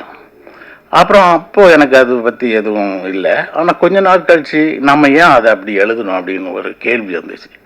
அதுக்கு காரணம் நான் வந்து பிறந்து வளர்ந்தது எல்லாமே தென் தமிழகத்தில் இருக்கிற அந்த விளவங்கோடு தொகுதிகளை. அது ஒரு ஹார்ட்கோர் வந்து கம்யூனிஸ்ட் ஏரியா. எங்கள் அப்பா ஒரு தீவிர கம்யூனிஸ்ட்டு, எங்கள் குடும்பமே கம்யூனிஸ்ட்டு. கம்யூனிஸ்ட்டுக்கு வாக்கு கேட்டு வாக்கு போட்டு வளர்ந்தவன் நான். அப்போ நாம் ஏன் வந்து இதை பண்ணணும் அப்படிங்கிற அந்த கேள்வி பல்வேறு விஷயங்களுக்கு ஒரு பதிலாக எனக்கு இருந்தது. உதாரணமாக ஒரு அரசியல்வாதி ஒரு 100 கார்கள் வச்சு ஒரு பவனி வராங்க, பூவெல்லாம் போடுறாங்க, மக்கள் கூட்டம் இருக்குது. இப்படி இருந்தால் அதை இந்த பொது சமூகம் எப்படி பார்க்கும்? இந்த ஊடகங்களை பொறுத்த வரைக்கும் வழக்கம் போல் கோவை இது என்ன சொல்கிறது, திணறியது, சென்னை கலங்கியது இப்படின்னு போடுவாங்க. ஒரு வெகுஜனம் எப்படி பார்க்கும்னா அவங்களும் வந்து ரொம்ப மாஸ் காட்டிட்டார்ல அப்படிங்கிற மாதிரி தான் சொல்லலாம். ஏன்னா ஒரு 100 ரன் ஒரு கிரிக்கெட் வீரர் அடித்தா அது ஒரு பெரிய விஷயம். ஒரு படம் 100 நாள் ஓடுனா பெரிய விஷயம். அதே மாதிரி ஒரு 100 காரு தொடர ஒரு ஆள் வந்தால் அதை அந்த மாதிரி தான் பார்க்கும். அதே விஷயத்த அதாவது ஒரு 100 காரில் ஒரு கம்யூனிஸ்டால் தலைவரால் வர முடியுமா? தோழர் ஐயா நல்லக்கண்ணுவால் வர முடியுமா? இல்லை தோழர் இது ராமகிருஷ்ணன் அவர்களால் வர முடியுமா? முடியாது. அப்படியே வந்தாலும் இந்த சமூகம் என்ன சொல்லும்? ஒரு கம்யூனிஸ்ட் எப்படி இந்த மாதிரி ஆடம்பரமாக இருக்கிறாரு, அவங்க எளிமையை தானே சொல்லுவாங்க, அப்படி தான் வந்து சொல்லுவாங்க. ஸோ ரெண்டுமே ஒரே விஷயம்தான், ஒரே 100 கார் தான், இதுவும் 100 கார் தான். ஆனால் ஒன்று நம்ம ஒரு புது புத்தியிலேருந்து பார்க்குறோம், ஆனால் இன்னொன்று நம்ம ஒரு பொலிட்டிக்கல் ஐடியாலஜிலேருந்து பார்க்குறோம். இது எப்படி வந்தது? அதுக்கு காரணம் கொள்கை. இப்போ கம்யூனிஸ்டுன்னா ஒரு குறிப்பிட்ட ஒரு கொள்கை இருக்குது, ஒரு நிலையான ஒரு கொள்கை இருக்குது. அப்புறம் இந்த கம்யூனிஸ்டுகள் தங்களுடைய வாழ்க்கையினாலும் மக்கள் போராட்டங்கள்னாலும் அவங்க ஒரு மதிப்பீட்டை வந்து செட் பண்ணி வச்சிருக்கிறாங்க. அது எல்லாருக்குமே தெரியும். கம்யூனிஸ்டுன்னா மக்களுக்காக நிற்பார்கள், மக்களுக்காக போராடுவார்கள், மக்களுக்காக பக்கம்தான் எப்பவுமே நிற்பாங்க. ஆடம்பரம் போன்றவற்றிலிருந்து அந்நியப்பட்டவர்கள் அவர்கள் அப்படிங்கிறது ஒரு சாமானியருக்கே தெரியும். அதனால தான் அவங்க ஒன்று செய்யும்போது அவங்களோட அந்த மதிப்பீட்டிலேருந்து விலகி இருக்கும்போது ஒரு சாமானியனே வந்து அங்கே வந்து எதிர்க்கிறான். இன்னும் சரியாக சொல்லணும்னா கம்யூனிஸ்டுகள் ஒரு சாமானியனும் அவர்களை கேள்வி கேட்க விமர்சனம் பண்ணக்கூடிய அளவில் மக்களுக்கு பக்கத்தில் இருக்கிறாங்க. அப்படியா வந்து தங்களை மாற்றி வைத்திருக்கிறார்கள். அதனால தான் நம்ம ஈஸியாக அவங்கள பார்த்து சில கொஸ்டின்ஸ் கேட்குறோம். தமிழ் சினிமா கூட இப்படி தான் இருக்குது. இதை நீங்கள் தமிழ் சினிமாவை பற்றி சொல்லும்போது இன்னும் நல்லா புரிஞ்சுக்க முடியும். அதாவது இங்கே தமிழ் சினிமா ஒட்டுமொத்தமாக சொல்ல சூப்பர் ஹீரோ இருக்குது, சினிமாஸ் இருக்குது, மாஸ் ஹீரோஸ் நடிக்கிற படங்கள் இருக்குது. இதை எல்லாத்தையுமே நம்ம கொண்டாட்டமாக பார்க்குறோம். அங்கே பறப்பாங்க, ஒரு 4 லாரி ஆட்களை அடிப்பாங்க, அதையெல்லாம கொண்டாட்டமாக பார்க்குற நம்ம லாஜிக் பற்றி எதுவுமே யோசிக்க மாட்டோம். ஆனால் ஒரு இயல்பான வாழ்க்கையை காமிக்கிற ஒரு படத்தை நம்ம எடுத்தோம்னு சொன்னால் அதில் நிறைய லாஜிக் நம்ம ஏன் இது இப்படி இருக்குது. இது ஒரு குற்றச்சாட்டாகவே தமிழ் சினிமாவில் தொண்டு இருந்துட்டு வருது. ஒரு வணிக சினிமா எடுத்தால் அது ஒரு கேளிக்கையாக எடுக்கிற படத்தில் அவ்வளோ லாஜிக் மிஸ்டேக் இருக்குது, ஆனால் அதை கொண்டாடுறீங்க. ஆனால் ஒரு வாழ்வியலை சொல்கிற ஒரு படத்தை எடுத்தால் அதில் ஒரு சின்ன விஷயத்துக்கும் லாஜிக் பார்க்குறீங்களே அப்படிங்கிற குற்றச்சாட்டு நான் இல்லை, அதுக்கு தொண்டே இருந்துட்டு இருக்கு. ஆனால் இது இப்படி தான் இருக்கும், இதுதான் இதோட நியதி. உதாரணமாக நம்ம ஒரு குழந்தைகிட்ட அந்த பாட்டி வடை சுடுற கதை இருக்கு இல்லையா? பாட்டி ஒரு ஊரில் ஒரு பாட்டி வடை சுட்டாங்க. அது வந்து காக்கா எடுத்துகிட்டு போச்சு. நிறைய போய் இது காக்காக்க ஒரு பாட்டு பாடுன்னு சொல்கிற அந்த பாட்டி வடை சுட்ட கதை. அது ஒரு குழந்தைகிட்ட சொன்னால் எந்த குழந்தையும் அதை ரசித்து கேட்கும். ஆனால் அதே குழந்தைகிட்ட போய் நம்ம பாட்டி இருக்காங்கல்ல, அவங்க இன்னைக்கு வந்து வடை சுட்டாங்க, ஒரு காக்கா எடுத்துகிட்டு போச்சு, நம்ம வீட்டு டாமி இருக்குல்ல, டாமி அது போய் காக்கா கிட்ட காக்காவுக்கு ஒரு பாட்டு பாடுது சொல்லிச்சு, அப்படி சொல்லி பாருங்க, எந்த குழந்தையும் நம்பாது. அது கேட்கும் நம்ம வீட்டு டாம் எப்படி வந்து பேசும் அப்படின்னு சொல்லிட்டு. ஸோ நீங்கள் ஏன் அது எங்கேயோ ஒரு பாட்டி எங்கேயோ ஒரு வடை சுடுற டைமு அந்த கதையில் வந்து நரி பேசலாம், காகம் வந்து பாடலாம். ஆனால் நம்மளுடைய வாழ்வியலை பிரதிபலிக்கிற ஒரு படத்தில் அந்த வாழ்வியலை நடைமுறை யதார்த்தத்தை ஒட்டிய கேள்விகள் கேட்கப்படும். இதுதான் வந்து முக்கியம். அதே மாதிரி ஒரு அரசியல் கட்சி எப்போ நடைமுறை யதார்த்தத்தை புரிந்து அந்த மக்களோடு மக்களாக நின்று ஒரு போராட்டத்தை பண்ணும்போது அவர்களுக்காக பேசும்போது அந்த நடைமுறை யதார்த்தத்தில் இருக்கிற எல்லா விஷயங்களுக்கும் அவங்கள கேள்வி கேட்பாங்க. அதனால மாடியில் நின்று கை காமிக்கிறவங்கள்ட்ட இந்த கேள்வியெல்லாம் கேட்க மாட்டாங்க. ஸோ இது அவங்களுக்கான ப்ரிவிலேஜ், நமக்கு ஏன் இல்லை அப்படின்னு வருத்தப்படக்கூடாது. இந்த கேள்விகள் கேட்கறது நாம் நிறைய ஜனநாயக பூர்வமாக இருக்கிறவங்கள்ட்ட மட்டும்தான் கேட்க முடியும், மற்றவங்கள்ட்ட கேட்க முடியாது. இன்னைக்கு ஒரு ரவுடி இருக்கிறான், அவன் வந்து மோசமான வார்த்தைகளில் பேசுவான். இன்னொரு தன்மையான மனிதர், அவருக்கு ஜனநாயகம் தெரியும், நீதி நியாயம் பேசுகிறவர். அந்த ரவுடி நம்மளை பார்த்து ஒரு கெட்ட வார்த்தைகள் பேசினா நம்ம அதிர்ச்சி ஆக மாட்டோம், ஏன்னா அவன் எல்லார்ட்டையும் அப்படி தான் பேசுவான். அங்கே போய் பேசுறது கூட நம்ம போக மாட்டோம்.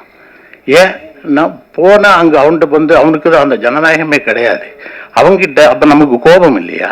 நமக்குன்னு வந்து ஒரு சுயமரியாதை இல்லையா? எல்லாமே இருக்குது, நீதி அரைச்சிட்டு நல்லா இருக்குது. ஆனால் அவனுக்கு முன்னாடி அதை காமிக்க முடியாது, ஏன்னா அவன்கிட்ட அதுக்கு அந்த காதை, ஜனநாயகத்தின் காதை அவன்கிட்ட கிடையாது. அதனால் அவன்கிட்ட பேச மாட்டோம். அவன் நாயின்னு சொல்லுவான், குரங்குன்னு சொல்லுவான், செருப்பால் அடிப்பேன்னு சொல்லுவான். அப்போ எல்லாம் நம்ம சும்மா தான் இருந்துட்டு இருந்தோம். அதே இது ஒரு தன்மையான மனிதர் டேன்னு கூப்பிட்டா கூட என்னையா நீங்கள் டேன்னு கூப்பிட்டீங்க கேட்போம். ஏன்னா அவர்கிட்ட புரிய வைக்க முடியும். அவர்கிட்ட ஒரு ஜனநாயகத்தின் காது அவர்கிட்ட இருக்கு.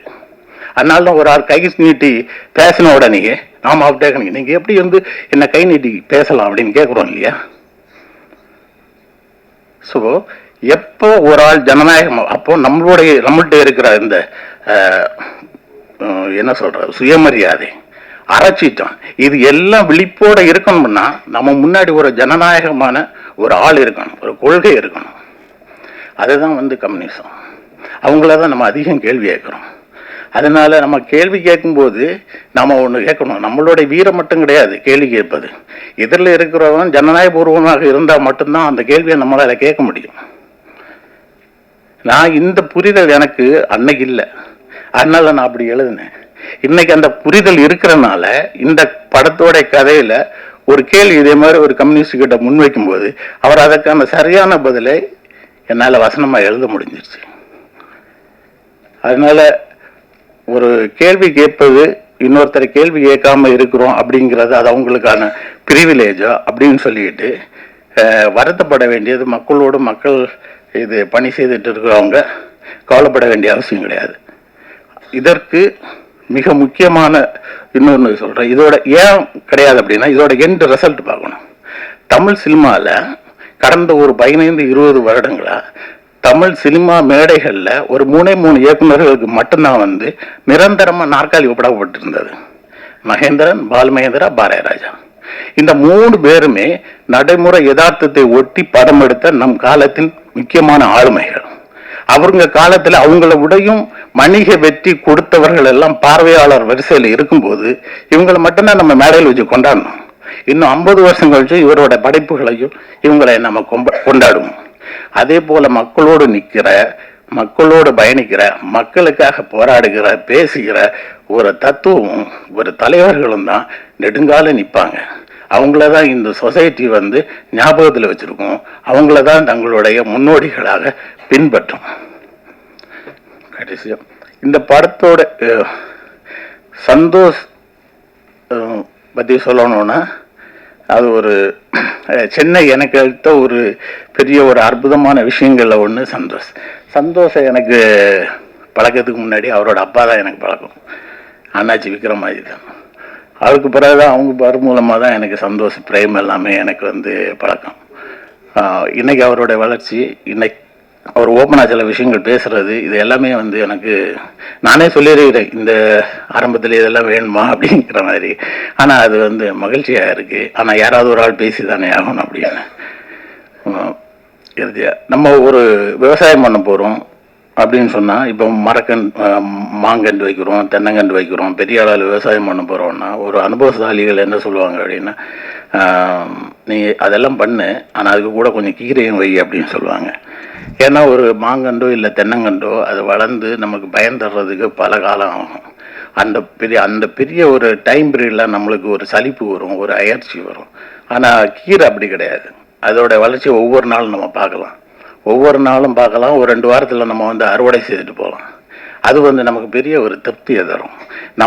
நம்ம நீண்ட தூரம் பயணிக்கும் போது அதில் சோர்வு தட்டாமல் இருக்கிறதுக்கு இது பெருசாக உதவும். இந்த படம் கிட்டத்தட்ட இந்த படத்தில் பணியாற்றிய நான் உட்பட எல்லோருக்குமே வந்து இது ஒரு என்ன சொல்கிறது, ஒரு கீரை அறுவடை மாதிரி தான். இதோடைய இது கிடைக்க போகிற லாபம் சின்னதாக இருக்கலாம், பெருசாக இருக்கலாம். ஆனால் இது வந்து கீரை மாதிரி ஒரு டேஸ்டான ஒரு விஷயம்.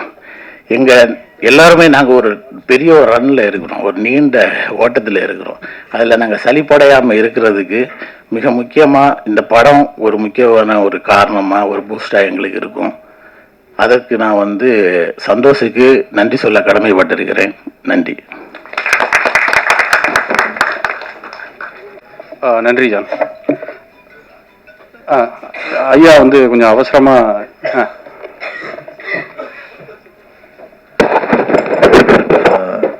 தமிழ் திரையுலகத்தில் இன்னைக்கு இருக்கக்கூடிய போக்கு பற்றி நான் எதுவும் பேச வேண்டாம் தான் பேசலை. ஆனால் நீங்களும் பேசுனதை கேட்ட பிற்பாடு ஒரு 5 நிமிஷம் எடுத்துக்க நினைக்கிறேன். நான் 2010 கட்சியினுடைய மாநில செயலாளராக பொறுப்பேற்றேன்.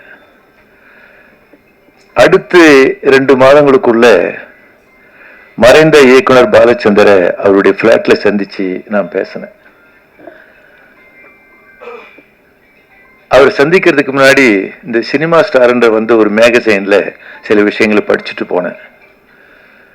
நான் அவர்கிட்ட கேட்டேன், நீங்க உங்க பேட்டியில் சொல்லும் பொழுது நான் அன்னைக்கு கொடிகட்டி பறந்த எம்ஜிஆர் அந்த ஃபார்முலா அதுக்குள்ள நான் போகல, அதே மாதிரி சிவாஜி அவருடைய அதுக்குள்ள போகல, அப்புறம் எப்படி வெற்றி பெற்றீங்க அப்படின்னு சொல்லி கேட்டேன். அவர் சொன்னாரு, நாங்க ஆரம்பத்தில் இந்த உலகத்துக்கு வந்தப்போ இப்ப மாதிரி உங்களுக்கு ஹாலிவுட் ஃபில்ம் ஒரு 10 படத்தை நெட்ல நம்ம எடுத்து போட்டு பார்த்துட்டா ஒரு ஸ்கிரிப்ட் எழுதிடலாம், எங்களுக்கு அப்படி வாய்ப்பு இல்லை.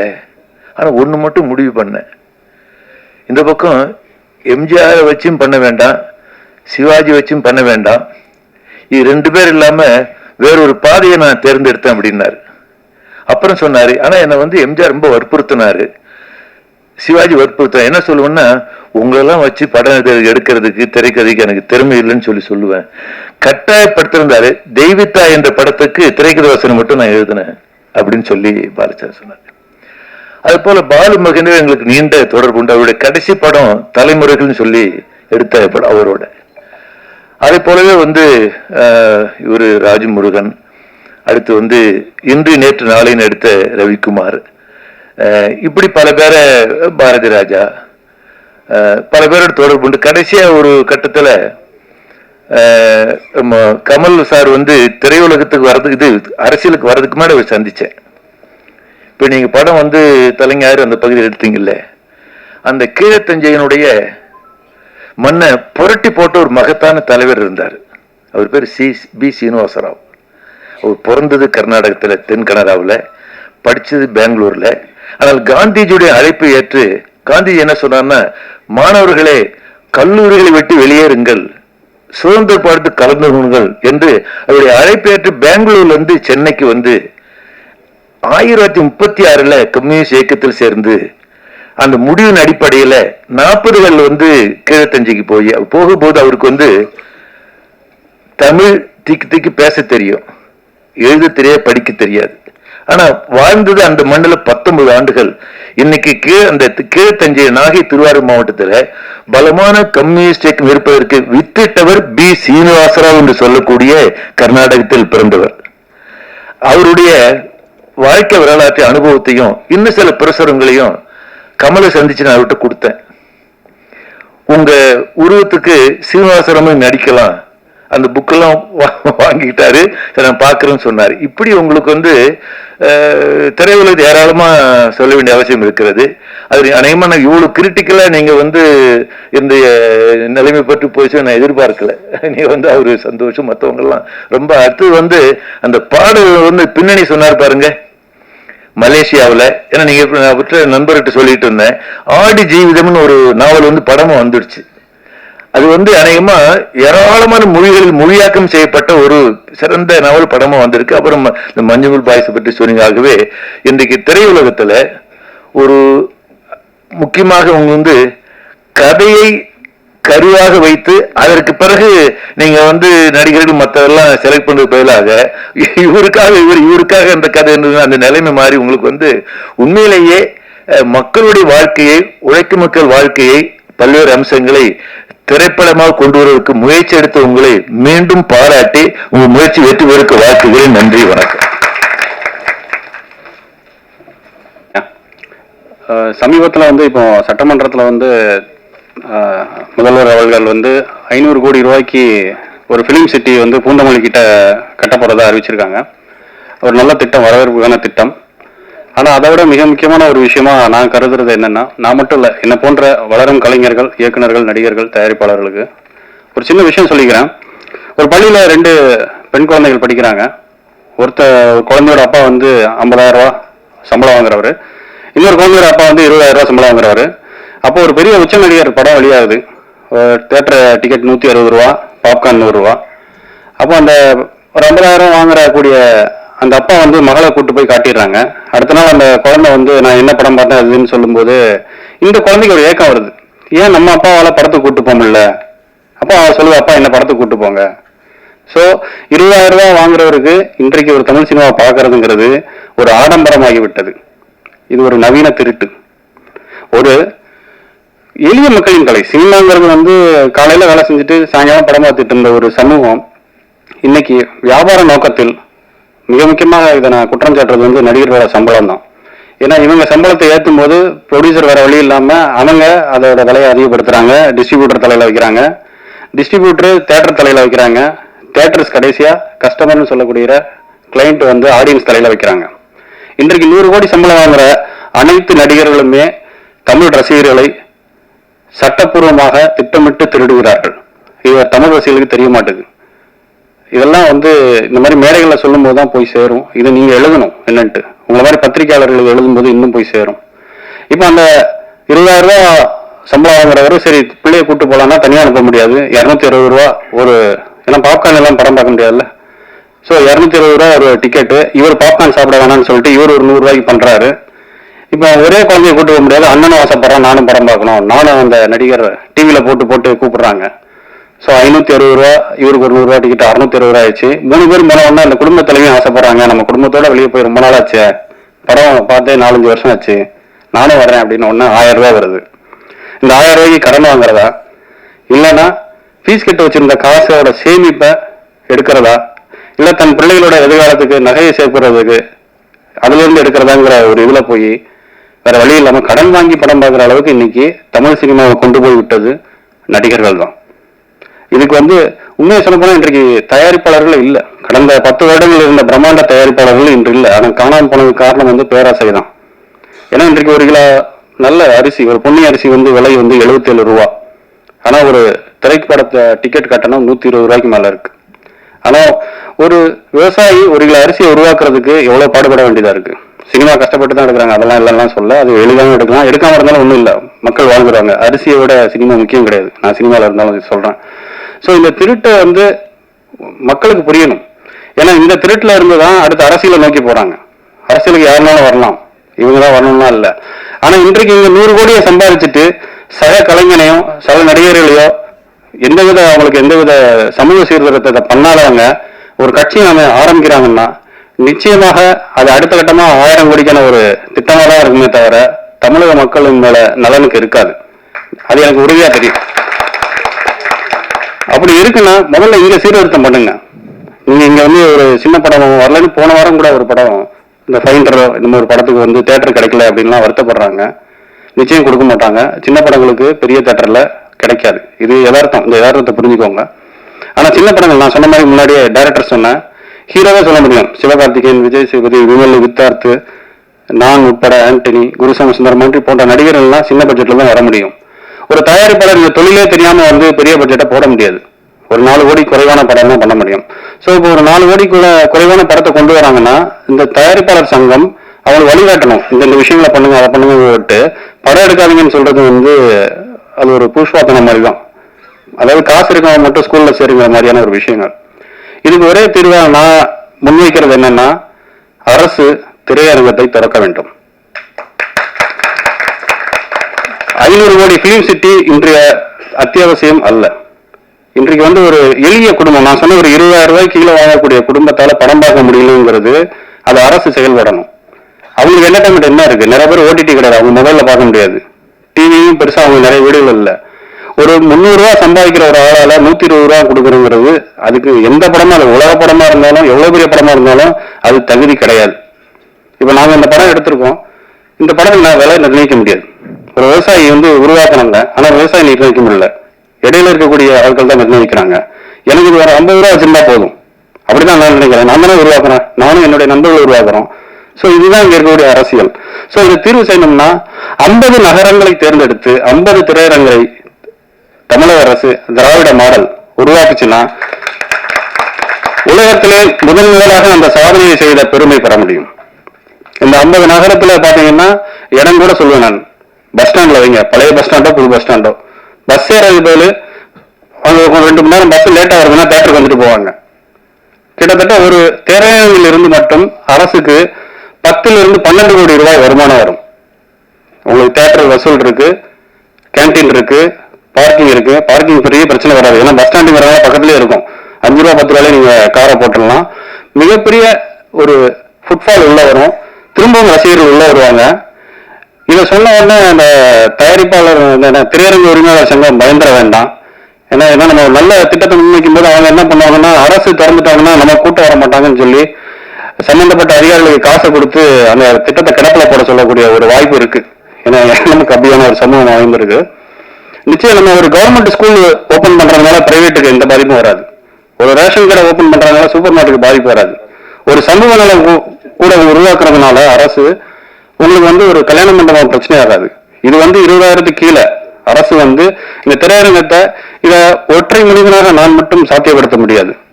ஏன்னா நான் சொன்ன மாதிரி உதவி இயக்குநர்கள் இதுக்கு குரல் கொடுக்கணும். நீங்க 4 கோடி கீழே தான் படம் பண்ண முடியும், அதுதான் சாத்தியம். இல்லைன்னா ஒரு நடிகர் பின்னாடி போய் வாழ்க்கையை தொலைக்க வேண்டியதா இருக்கும்.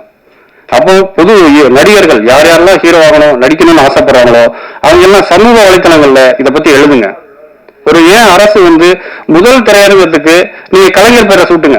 கலைஞர் திரையரங்கம், அண்ணா திரையரங்கம், புரட்சி தலைவர் திரையரங்கம், சிவாஜி திரையரங்கம், அம்மா திரையரங்கம், NSK, மனோரமா ஆட்சி, இப்படி கலைஞர்கள் சாதனை புரிந்தவர்களோட பேர்ல நீங்க திரையரங்கத்தை திறந்தால் இதன் மூலம் அரசுக்கு ஆண்டுக்கு நீங்க 50 திரையரங்கம், ஒரு திரையரங்கத்துக்கு 12 கோடின்னு வச்சுக்கிட்டீங்கன்னா 50 திரையரங்கம் மூலம் வருடத்துக்கு 600 கோடி கிடைக்கும். 5 வருடங்களில் 3000 கோடி கிடைக்கும். இந்த வருமானத்தை இதை நான் சொல்லும் போது என்னன்னா கண்டிப்பா அந்த கமெண்ட்ல போடுவாங்க, ஏன்னா அவங்க வேற வேலை இல்லையா, அரசை போய் தேட்டருக்கு ஏற்கனவே அந்த சினிமா வேலை சீரழிஞ்சுக்கிட்டு இருக்கு, நீ தேட்டர் திறக்க சொல்றீங்கிறதுனால அதையும் சொல்றேன். இந்த 600 கோடி வருமானத்தை நீங்க அரசு பள்ளிக்கு செலவிடலாம், அரசு கல்லூரிகளுக்கு, அரசு மருத்துவமனைக்கு, திரும்ப மக்களின் பணம் மக்களுக்கே போய் சேரும். பிலிம் சிட்டியின் மூலம் இந்த முதலீட்டை எடுக்க முடியாது. ஈவன் அந்த கான்ட்ராக்ட் யார் அந்த பிலிம் சிட்டிக்கு கான்ட்ராக்ட் கொடுத்துருக்கீங்களோ அவங்களுக்கே அந்த தேட்டரை கட்டுறதுக்கான கான்ட்ராக்டை கொடுக்க முடியலாம். ஏன்னா இவ்வளவு ஆய்வு செஞ்சிருக்காங்க. 1 மாசமா நீங்க இதை ஒரு பெப்சி சங்கம், தயாரிப்பாளர் சங்கம், நடப்பு தயாரிப்பாளர் சங்கம், சிறுவிட பட தயாரிப்பாளர் சங்கம், இயக்குனர் சங்கம் சொல்லிட்டு எல்லாருமே அரசு திரையரங்கத்தை திறந்தால் நிச்சயம் தமிழ் சினிமா மீண்டு வர முடியும்.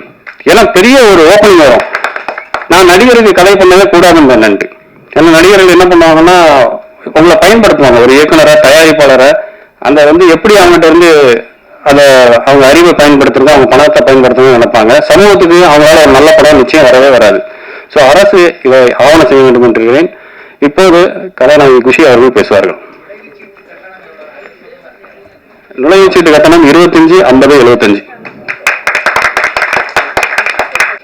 எல்லாருக்கும் வணக்கம். என் பேர் குஷி. நான் கர்நாடகா. எனக்கு உழைப்பாளர் தினம் மூவியில் நான் மாலதின்னு ஒரு கேரக்டர் பண்ணுறேன். அந்த சான்ஸ் எனக்கு கொடுத்த சந்தோஷ் சார், அவங்களுக்கு தேங்க்ஸ். அண்ட் இதில் என்னை இன்ட்ரடியூஸ் பண்ணது கார்த்திக் சிவன்னு கோ ப்ரொடியூசர், அவங்களுக்கும் என்னோட தேங்க்ஸ்.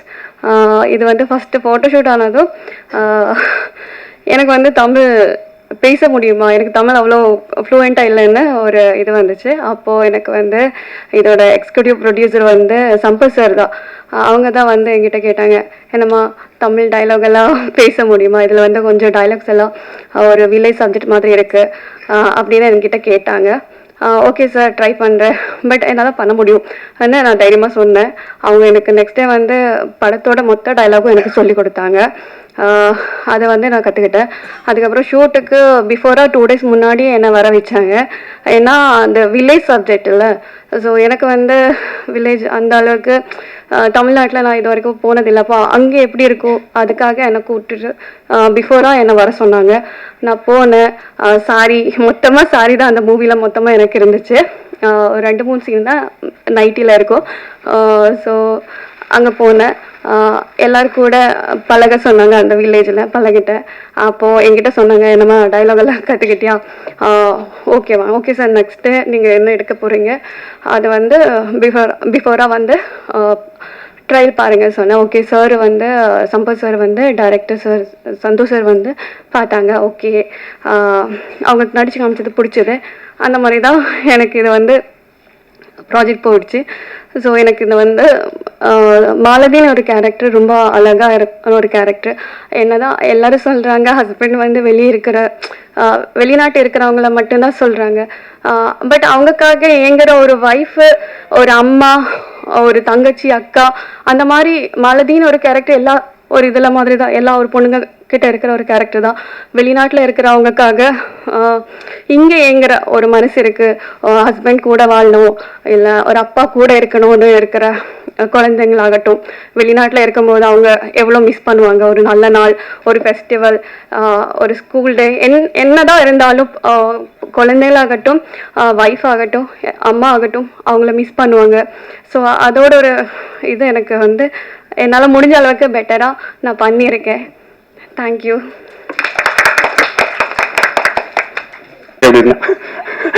அவர் பயந்துட்டாரு.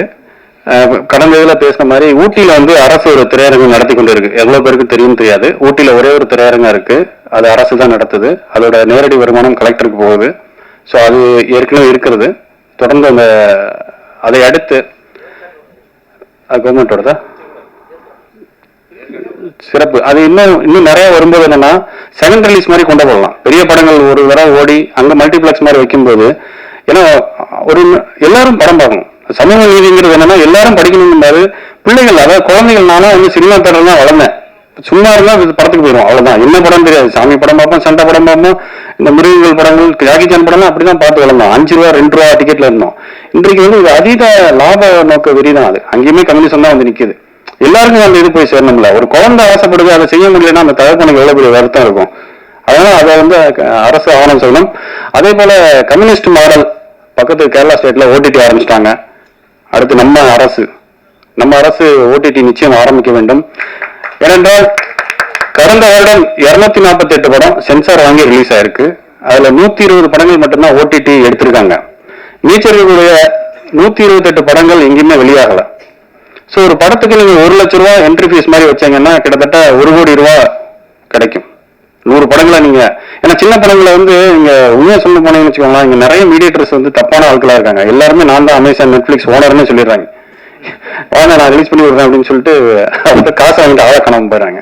அப்போ வந்து தயாரிப்பாளர் சங்கம் இவங்க தாங்க அக்ரிகேட்டர், இவங்க தான் மீடியேட்டர், இவங்களை தொடர்பு கொள்ளுங்கிற நம்பரை போடலாம். அவர் தனஞ்சயன் சார் அதை வந்து ஒரு புக்கு போட்டுட்டு இருக்காரு, ரொம்ப அருமையான புக்கு, நடப்பு தயாரிப்பாளர் சங்கத்துல. அதுல இருந்து கூட எனக்கு நிறைய தொடர்பு கிடைச்சது. ஸோ அந்த ஓடிடி வந்து என்னன்னா உலகெங்கிலும் இருக்க தமிழர்களை ஒண்ணு நினைக்க முடியும். வெறும் ஒரு 500 ரூபா, வருட சந்தா 500 ரூபா வச்சீங்கன்னா 10 லட்சம் தமிழர்கள் உலகம் முழுக்க இருந்து சேரும்போது கிட்டத்தட்ட ஓடிடியில இருந்து மட்டும் தமிழக அரசுக்கு 60 கோடிக்கு மேல கிடைக்கும். இதெல்லாம் உபரி வருமானம். இதை பண்ணுவதன் மூலம் நமக்கு அவங்களோட டேட்டா பேஸ் கிடைக்கணும். ஸோ ஏதாவது ஒரு விஷயம் அதுல விளம்பரங்கள் போடலாம். ஸோ இதெல்லாம் எப்படி அரசு ஒரு கேபிள் உருவாக்குறாங்களோ அதே மாதிரி அரசு ஓடிடி மற்றும் திரையரங்கத்தை உருவாக்கினால் மட்டும்தான் அது தமிழக மக்களுக்கும் நல்லது. தமிழ் திரையரங்கும் அந்த வரும். எங்களுக்கு பிலிம் சிட்டி வேண்டாம்னு சொல்லல, அது இப்போதைக்கு அத்தியாவசியம் இல்லைன்னு சொல்றேன். ஏன்னா 5 கோடி கீழே இருக்க படங்கள் எதுவுமே பிலிம் சிட்டியில போய் நாங்க ஷூட்டிங் பண்றதோ எதுவுமே பண்ண முடியாது. ஸோ அது எல்லாமே மேல்தட்டு. இது நீங்க அந்த பெரிய பட்ஜெட் படங்கள்லாம் பாத்தீங்கன்னா கான்வென்ட் பசங்க மாதிரி, அவங்க அப்பா நீட் தேர்வு கொண்டு வந்தாலும் சேர்த்து விட்டுருவாரு, எப்படியா சேர்த்து விட்டு காசு கொடுத்தாவது அந்த படத்தை ரிலீஸ் பண்ணி விட்டுருவாரு. எங்களை மாதிரி வளரும் கலைஞர்கள், மிக முக்கியமா திரும்ப சொல்றதுன்னா புது இயக்குநர்கள், இந்த ஒரு படம் பண்ண இயக்குநர்கள், புது ஹீரோக்கள், புது தயாரிப்பாளர்கள்லாம் வந்து கவர்மெண்ட் ஸ்டூடெண்ட் மாதிரி. ஒரு அரசு வந்து கான்வென்ட்டுக்கு சப்போர்ட் பண்ணணுமா, கவர்மெண்ட் ஸ்டூடெண்ட் சப்போர்ட் பண்ணணுங்கிறது கவர்மெண்ட் தான் முடிவு பண்ணணும். இது வந்து நம்ம தனி மனிதனாக இல்லாமல் ஒரு இயக்கமாக, ஒரு கையெழுத்து இயக்கமாக கூட ஆரம்பிச்சு வைக்கலாம். அதை ஐயா ஜி ராமகிருஷ்ணன் அவர்கள் கூட ஆரம்பிச்சு வைக்கலாம். முதல் கையெழுத்திட்டு அந்த பெருமை உங்களுக்கு சேரும். என்னன்னா ஒரு அரசு திரையிட்ட ஒரு ஐயா கம்யூனிஸ்ட் அவர்கள் பண்ணும்போது எல்லாருக்கும் எல்லாம் போய் சேரணும். ஒரு கலை என்பது மக்களுக்கு தானே, ஏன்னா அப்படித்தான் இருக்கும். ஒரு அந்த மாதிரி என்னன்னா இந்த ஓடிடியும் அரசு கையில் எடுக்கும்போது அரசுக்கு நிச்சயம் மிகப்பெரிய ஒரு ஒரு வியாபார அழுத்தம் இருந்தாலும் இது பெருசா அவங்களை பாதிக்காது.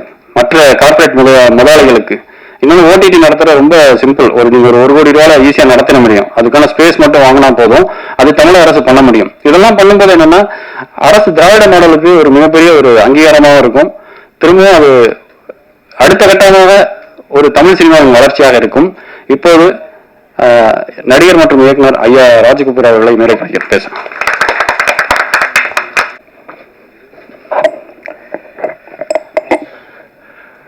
மேடையில் அமர்ந்திருப்பவர்களுக்கும் மீடியா பிரஸ் நண்பர்களுக்கும் மாலை வணக்கம்.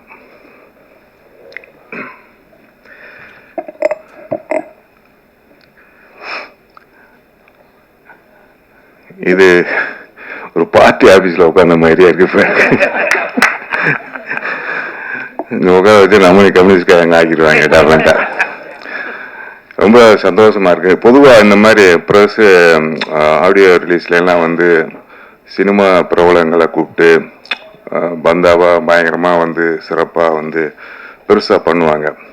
ஆனால் இது வந்து ஒரு அதில் மாறுபட்டு உழைப்பாளர்களுக்காகவே உழைக்கின்ற ஒரு இயக்கத்தில் தலைவரை கூப்பிட்டு வந்து இந்த மேடையில் வந்து அலங்காரம் பண்ணி வச்சிருக்கு. ரொம்ப சந்தோஷமா இருக்கு. அவர் மூலியமா வந்து இந்த ஆடியோ ஃபங்க்ஷன் ரொம்ப பெருமையாக இருக்கு.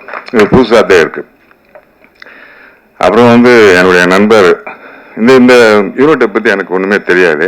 திடீர்னு என்னுடைய நண்பர் சிங்கப்பூர் துரைராஜ் வந்து இந்த ஃபங்க்ஷனில் கலந்துக்கிறேன் அப்படின்னு சொன்னார். யாரை பற்றியுமே எனக்கு ஒன்றுமே தெரியாதப்பா அப்படின்னேன். அதுக்கப்புறம் என்ன இது உழைப்பாளர் தினம்னு சொல்லிட்டு பேர் வச்சிருக்கீங்க அப்படின்னு. இப்போ இருக்க சினிமாவில் ஃபுல்லாக கம்ப்ளீட்டாக வந்து காதலுக்குன்னு ஏதோ ஒரு பேர் வைக்கிறான், ஃபைட்டுக்கு ஒரு பேர் வைக்கிறான், அங்கே இல்லைங்கிற அதுங்கிற ஏதோ ஒன்று பேர் வச்சுட்டு வந்து கதைக்கும் டைட்டுக்கும் சம்மந்தம்லாம் படத்தை எடுத்து ஓட்டிடுறானுங்க. நீ என்ன கட்டுரையில் எழுதுகிற தலைப்பு மாதிரி உழைப்பாளர் தினம்னு சொல்லி பேர் வச்சுக்கிட்டு படம் பண்ணுறீங்க அப்படின்னு சொல்லி கேட்டேன்.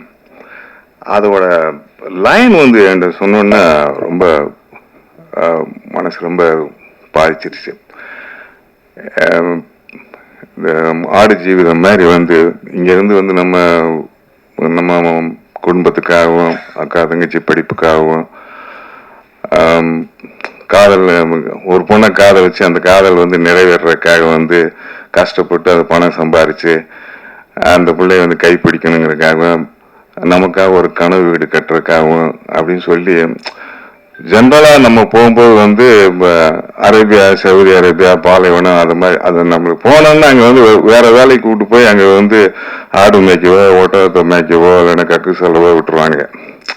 ஸோ அப்படி அவங்க கஷ்டப்பட்டு வந்து இங்கே வந்து நம்மளுக்கு வந்து அவங்க கஷ்டப்பட்டு இங்கே வந்து நம்மளை சந்தோஷப்படுத்துறதுக்காக இருக்காங்க அப்படின்னு சொல்லிட்டு அந்த ஒரு லைன் வந்து ரொம்ப பிடிச்சது மாதிரி இருந்துச்சு. ஷேரன் ஒரு படம் பண்ணியிருந்தாரு. அது போகாம அது வெற்றி பெற்றுச்சு. அது போகாமே வந்து அங்கே வேலை பார்த்த மாதிரி. அதே போல வந்து ட்ரையா வந்து நம்ம எது சொன்னாலும் வந்து வேலைக்கு வெளிநாட்டுக்கு வேலைக்கு போறோம்லாம் வந்து பாலைவனத்தை தான் நம்ம வந்து அங்கதான் சவுதி அரேபியா தான் போகிறோம். ஆனால் கலர்ஃபுல்லாக சிங்கப்பூர், அருமையான சிங்கப்பூர்ல போய் கஷ்டப்பட்டு வேலை பார்க்குறாங்க அப்படிங்கும்போது இப்போ பாதி படம் வந்து சிங்கப்பூர்ல எடுத்துருக்காங்க. முதல்ல வந்து அதை பார்க்கறதுக்கே போவாங்க ஜனங்க. சிங்கப்பூர் அவ்வளோ அழகாக எடுத்திருக்காங்களாம். ஸோ அந்த வழியை வந்து தம்ம ஃபேமிலிக்காக வந்து கஷ்டப்பட்டு அவங்க சுமைதாங்கியா இருந்து வந்து அவங்க வந்து உழைக்கிற உழைப்புக்கு அவங்க சம்பாரிச்சு கொடுக்குற அந்த வழியை வந்து அவங்க வந்து பிரமாதமா பண்ணியிருக்காங்க சொன்னாங்க. அதனால வந்து அந்த டைட்டில் வந்து ரொம்ப பிரமாதமா இருக்கும் அப்படின்னு சொன்னாரு. சரி, அப்படி அது ரொம்ப சந்தோஷமா போச்சு. சரி, உழைப்பாளர் தினம் அந்த டைட்டில் வந்து அதுக்கு தகுந்த மாதிரி தான். அதே போல வந்து ஐயா வந்து அந்த ஃபுல்லா வந்து அந்த ஓப்பனிங் வந்து எல்லாத்தையும் வந்து பேசிட்டாரு. அது வந்து அந்த உழைப்பாளர் தினத்தை பத்தி மேடையை பத்தி வந்து அவ்வளவு பேசும்போது வந்து நம்மளுக்கே புல்லரிக்குது. அதனால டைரக்டர் வந்து ரொம்ப அனுபவிச்சு ஒவ்வொன்றா வந்து ஒவ்வொருத்தரோட இன்ட்ரோடக்ஷன் பண்ணும்போது வந்து அவர் வழியை பூராத்தையும் சொல்லிக்கிட்டே இருக்காரு. உங்க வழி தெரியுது, ஆனா நம்ம ஊர்ல வந்து அது ஒர்க் அவுட் ஆகுது தலைவா. நீங்க என்னதான் கத்து அவன் வந்து இப்ப நீ சொல்றீங்க மாரி செல்வராஜ் அவங்க எல்லாம் வந்து ஃபர்ஸ்ட் படம் வந்து அப்படியே ரொம்ப கஷ்டப்பட்டு எடுத்தாங்கன்னு அடுத்த அடிப்பு என்னன்னா அவனை வளர விடக்கூடாதுன்னு சொல்லிட்டு பெரிய ஹீரோக்கெல்லாம் நினைப்பான். அவனுக்கு கூப்பிடு, அவனுக்கு சம்பளத்தை பெருசு ஆக்கி அவன் வீடு வாங்கி வந்து அவனை அனுப்பிடுவானு. ஸோ அதுதான் நடக்கும். ஸோ இது வந்து ஃபேக்ட். அவனும் வாழணும்ல, இல்லாட்டா நம்மள மாதிரி கம்யூனிஸ்ட் கொலையை தூக்கிட்டு அவன் சுத்திட்டே இருப்பான் கடைசி வரைக்கும். ஸோ கஷ்டங்கிறது வந்து அவன் வந்து வந்துகிட்டே இருக்கு. ஆனா கொள்கையை வந்து எப்பயுமே வந்து பெரிய படமோ சின்ன படமோ கொஞ்சம் கொஞ்சமா வந்து உள்ள திணிக்கிறதுக்கு தான் முயற்சி பண்ண. நீ வந்து பெரிய அரசியல்வாதி ஆகலாம், அதுல வந்து நீ வந்து பெரிய கில்லாடி, நீ வந்து ஒரு எம்எல்ஏ ஆகி ஒரு மந்திரி ஆகி நீ நினைச்சது பூராத்தி வந்து சாதிக்கலாம். பட் இப்ப இருக்க பிராக்டிக்கல்ல வந்து இவன் வந்து செய்ய மாட்டானு. அந்த மாதிரி அரசியல் இது. இதெல்லாம் மேடையில வந்து நீ ஒரு நல்ல விஷயம் என்ன பண்ணீங்கன்னா எல்லா விஷயத்தையும் வந்து ஐயா முன்னாடியே சொல்லிட்டீங்க. நீங்க அவர் பாத்துக்கிடுவாரு, அங்க போய் வந்து வேட்டு வச்சிருவாரு. ஐயாவுக்கு எல்லாம் பேசிக்கிட்டு இருக்காங்க. நம்ம வந்து ஒரு தியேட்டரை கட்டி விட்டுலாம், டிக்கெட் விலையை குறைச்சிடலாம், என்னென்னமோ பேசிக்கிட்டு இருக்காங்க. அதனால ஏதாவது ஒண்ணு பண்ணிடுவீங்க அப்படின்னு சொல்லி அவர் நாசுக்கா பேசுவார், அது தெரியும். சோ அந்த இதுக்கு வந்து அது சொன்னதுக்கு ரொம்ப நன்றி உங்களுக்கு. அதாவது இந்த படத்தோட மியூசிக் டைரக்டர் வந்து ஒரு நல்ல சாங் போட்டிருக்காரு, ஒரு கரெக்டாக நமக்கு பாடலாசிரியர் நல்லா எழுதியிருக்காரு. அந்த ஹீரோ ஹீரோயின் வந்து அவங்க வந்து இந்த அந்த பாண்டிங் வந்து இந்த லவ் பாண்டிங் எப்படி வந்து அழகான ஒரு காதல் காட்சி, அந்த குடும்ப ஃபேமிலி எப்படி வந்து அனுபவிச்சு போனவங்க வந்து கஷ்டப்படுறதுக்காக புருஷன் போகிறான், அதையும் வந்து ரொம்ப தெளிவா வந்து அங்கேயும் இங்கேயும் காட்டியிருக்கிற விதங்கள் ரொம்ப பிரமாதமா இருந்துச்சு. ஸோ இந்த உழைப்பாளர் இனத்துல வந்து இந்த படத்துல இந்த யூனிட்ல உழைச்ச அத்தனை உழைப்பாளர் டெக்னீஷியனுக்கு எல்லாத்துக்கும் வாழ்த்துக்கள் தெரிவிச்சுக்கிறேன். இந்த சின்ன படம் பெரிய படம், இப்ப வந்து சின்ன படம் தாங்க நல்லா ஓடுது. பெரிய படம் வந்து 200 கோடி 300 கோடி எடுத்தா கூட வந்து அது வந்ததுக்கும் போனதுக்கும் ப்ரொடியூசர் வேதனை போறாங்க, தவிர நடிகர்கள் வந்து வாழ்ந்துட்டு இருக்காங்க, அவ்வளவுதான். ஸோ அதனால நீங்க கவலைப்படாதீங்க. சின்ன படங்கள் இப்ப வந்து லேட்டஸ்டா சின்ன படங்கள் பூரா வந்து 5 ரூபாய்க்கு எடுத்த படம் 50 ரூபாய்க்கு ஓடுது, 10 ரூபாய்க்கு எடுத்த படம் வந்து 100 ரூபாய்க்கு ஓடுது. வெளிமாநிலத்தில் இருக்கிற படம் கூட நல்லா ரசிக்கிறாங்க சின்ன படத்தை கூட. அதனால நீங்க தைரியமா இந்த உழைப்பாளத்தின படம் வந்து மிகப்பெரிய வெற்றி அடையும் என்று கூறிக்கொண்டு வாழ்த்துக்கிறேன். நன்றி சார், ரொம்ப தெளிவா இருக்கீங்க. உங்களை மாதிரி கைடன்ஸ் எங்களுக்கு வேணும். இல்லை, நம்ம பெரிய ஹீரோக்கள் பண்ணட்டும், ஏன்னா பெரிய ஹீரோக்கள் பண்றது மூலமா ஒரு அரசியல் போய் சேரும். ஆனா சின்ன ஹீரோக்களை வச்சும் பண்ணாங்கன்னா அந்த சின்ன ஹீரோக்கள் வளருவாங்க. இன்னொன்னு அதுதான் பெரிய விஷயம். நம்ம என்னன்னா ஜெயிக்கிற குதிரை மேல உட்கார்றத விட நான் இருக்கிற கழுதையா இருந்தாலும் அதை நான் ஹீரோ ஆக்கி காட்டுறேங்கிறது தான் ஒரு டைரக்டரோட பலம் அப்படின்னு நான் நினைக்கிறேன். ஸோ அப்படித்தான் எல்லாருமே இங்க பெரிய பெரிய இப்போ ஸ்ரீதர் சார்லாம் இருக்காருன்னா அவரோட ஆரம்ப கட்டத்துல அப்படித்தான் யாருனாலும் ஹீரோ ஆக்கிட்டு இருந்தாரு. ரொம்ப சந்தோஷம். அடுத்ததா இந்த பாப்கார்ன் விலை, இன்னைக்கு வந்து தமிழ் சினிமாவுக்கு பெரிய பிரச்சனையே இந்த பாப்கார்ன் விலை தான். ஒரு பாப்கார்னோட உற்பத்தி செலவு எவ்வளோன்னு யாருக்காவது தெரியுமா? நம்ம எல்லாரும் பாப்கார்ன் சாப்பிட்டுருப்போம், குழந்தைகளுக்கு வாங்கி கொடுத்துருப்போம். சார் சொல்லுங்க சார், பாசங்க சார், நீங்க சொல்லுங்க. 10 ரூபா தான் இருக்கும், வெறும் சோளப்பொரி, அதுல கொஞ்சம் கெமிக்கலை போடுறாங்க. 5 ரூபா, சரி 5 ரூபான்னு வச்சுக்கோங்க. அதை ஒரு தியேட்டர்ல 100 ரூபாய்க்கு வைக்கிறாங்க. சரி 25 ரூபான்னு வச்சுக்கோம். அதை ஒரு தியேட்டர்ல 100 ரூபாய்க்கு 400 ரூபாய்க்கு விற்கிறாங்க. இதை வந்து அரசு கேட்க முடியாது, அவங்க இடத்துல அவங்க விற்கிறாங்க அப்படின்னா அப்போ அரசு ஏன் வந்து விவசாயியோட அரிசி விலைய நெல் விலைய தீர்மானிக்குது? ஏன் கரும்போட விலைய அரசு தீர்மானிக்கணும்? அதை விட மிகப்பெரிய உழைப்புல இது வந்து சோளப்பொரி ஒரு மிஷின்ல போட்டா ரெடி ஆயிடும் 5 நிமிஷத்துல. ஆனா ஒரு கரும்பையும் ஒரு நெல்லையும் உருவாக்கக்கூடிய விவசாயிக்கு எவ்வளவு பெரிய வழிகள் இருக்கும். அப்போ ஒட்டுமொத்த சமூகமும் விவசாயியை ஏமாத்துதா, சுரண்டுதா? இதெல்லாம் வந்து மக்கள் கேள்வியும் கேட்க மாட்டேங்கிறாங்க. எனக்கு என்ன வருத்தம்னா, நீங்க ஒரு பஸ்ல ஒரு 50 காசு 1 ரூபா உங்களை ஏமாத்திட்டேன்னா அந்த கண்டக்டரோட சண்டைக்கு போறீங்க. இல்ல ஒரு சாக்லேட்டை கொடுத்துட்டா, அந்த 1 ரூபாய்க்கு போல ஒரு சாக்லேட்டை கொடுத்தா உங்க வீரத்தை காட்டுறீங்கல்ல. ஒரு பாப்கார்ன் விலைய உங்க பாக்கெட்ல இருந்து உங்களுக்கு இப்ப இதை தெரிஞ்சுக்கோங்க. நீங்க அடுத்த தடவை இந்த வீடியோ யாராவது பாக்குறீங்கன்னா ஒரு பாப்கார்னை வாங்கும்போது என்ன நினைக்காதீங்க, எனக்கு நினைச்சா பாப்கார்ன் ஞாபகம் வரும். அப்போ உங்களுக்கு 15 ரூபா 25 ரூபா இருக்கக்கூடிய பாப்கார்னை 100 ரூபாயில இருந்து 400 ரூபாய்க்கு விற்கிறாங்க. அப்போ உங்ககிட்ட திருடுறாங்க, அது திருட்டு. அப்படிங்கும் போது நீங்க கேள்வி கேட்க மாட்டேங்கிறீங்க? அந்த திரையரங்க குறைக்கணுங்க, அந்த இடத்துக்கு போகாதீங்க. நீங்க அது ஒரு சோசியல் மீடியா இருக்குல்ல, இன்னைக்கு மிகப்பெரிய பலமே சோசியல் மீடியா தான். போட்டோ எடுத்து போடுங்க, இந்த மாதிரி திருடுறாங்க, ஒரு 25 ரூபா பாப்கார்னை 400 ரூபாய்க்கு விற்கிறாங்க. இது அரசு தலையிடலாம். இல்ல அப்படி அதுல தலையிடக்கூடாதுன்னா இதுல விவசாயிகள் உற்பத்தி பொருளை தலையிடக்கூடாது. ஒண்ணு அங்க நீங்க போல அப்படின்னா ஒரு விவசாயி அவன் நிலத்துல நினைக்கிறத அவன் விளைச்சி வச்சுக்கலாம், அவங்க விளைவிக்கலாங்கிறத நினைக்கணும். அப்படிதான் ஒரு இதா இருக்கணும். இதுவும் ஒரு அரசு கவனத்துக்கு கொண்டு சொல்கிறேன். இப்போ 96 பட தயாரிப்பாளர் அவர்கள் அரசு வந்து இருசக்கர வாகனத்துக்கு 10 ரூபா வாங்க சொல்லுது. தமிழ்நாட்டுல எத்தனை தேட்டர்ல பின்பற்றாங்க? அதுக்கு தான் அரசு திரையரங்கு உறுப்பு சொல்றோம்.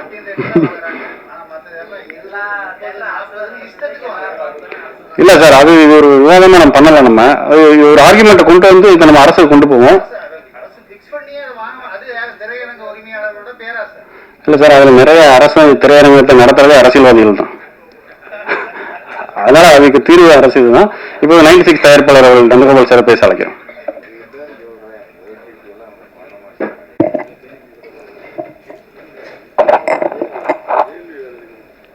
மகிழ்ச்சி, ரொம்ப சந்தோஷம்.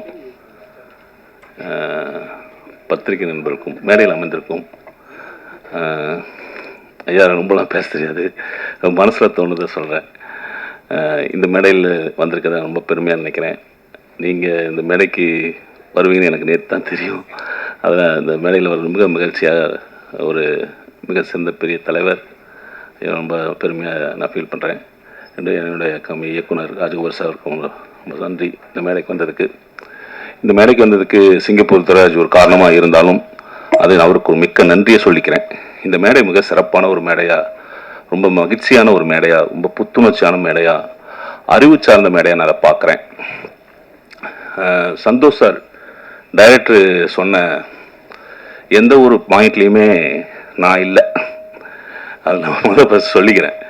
நான் ஒரு தயாரிப்பாளனா 5 படம் பண்ணியிருக்கேன், ஒரு எக்ஸிக்யூட்டிவ் ப்ரொடியூசர் கம் தயாரிப்பாளராக ஒரு 5 படம் பண்ணியிருக்கேன். என்னோடய கடைசி படம் வந்து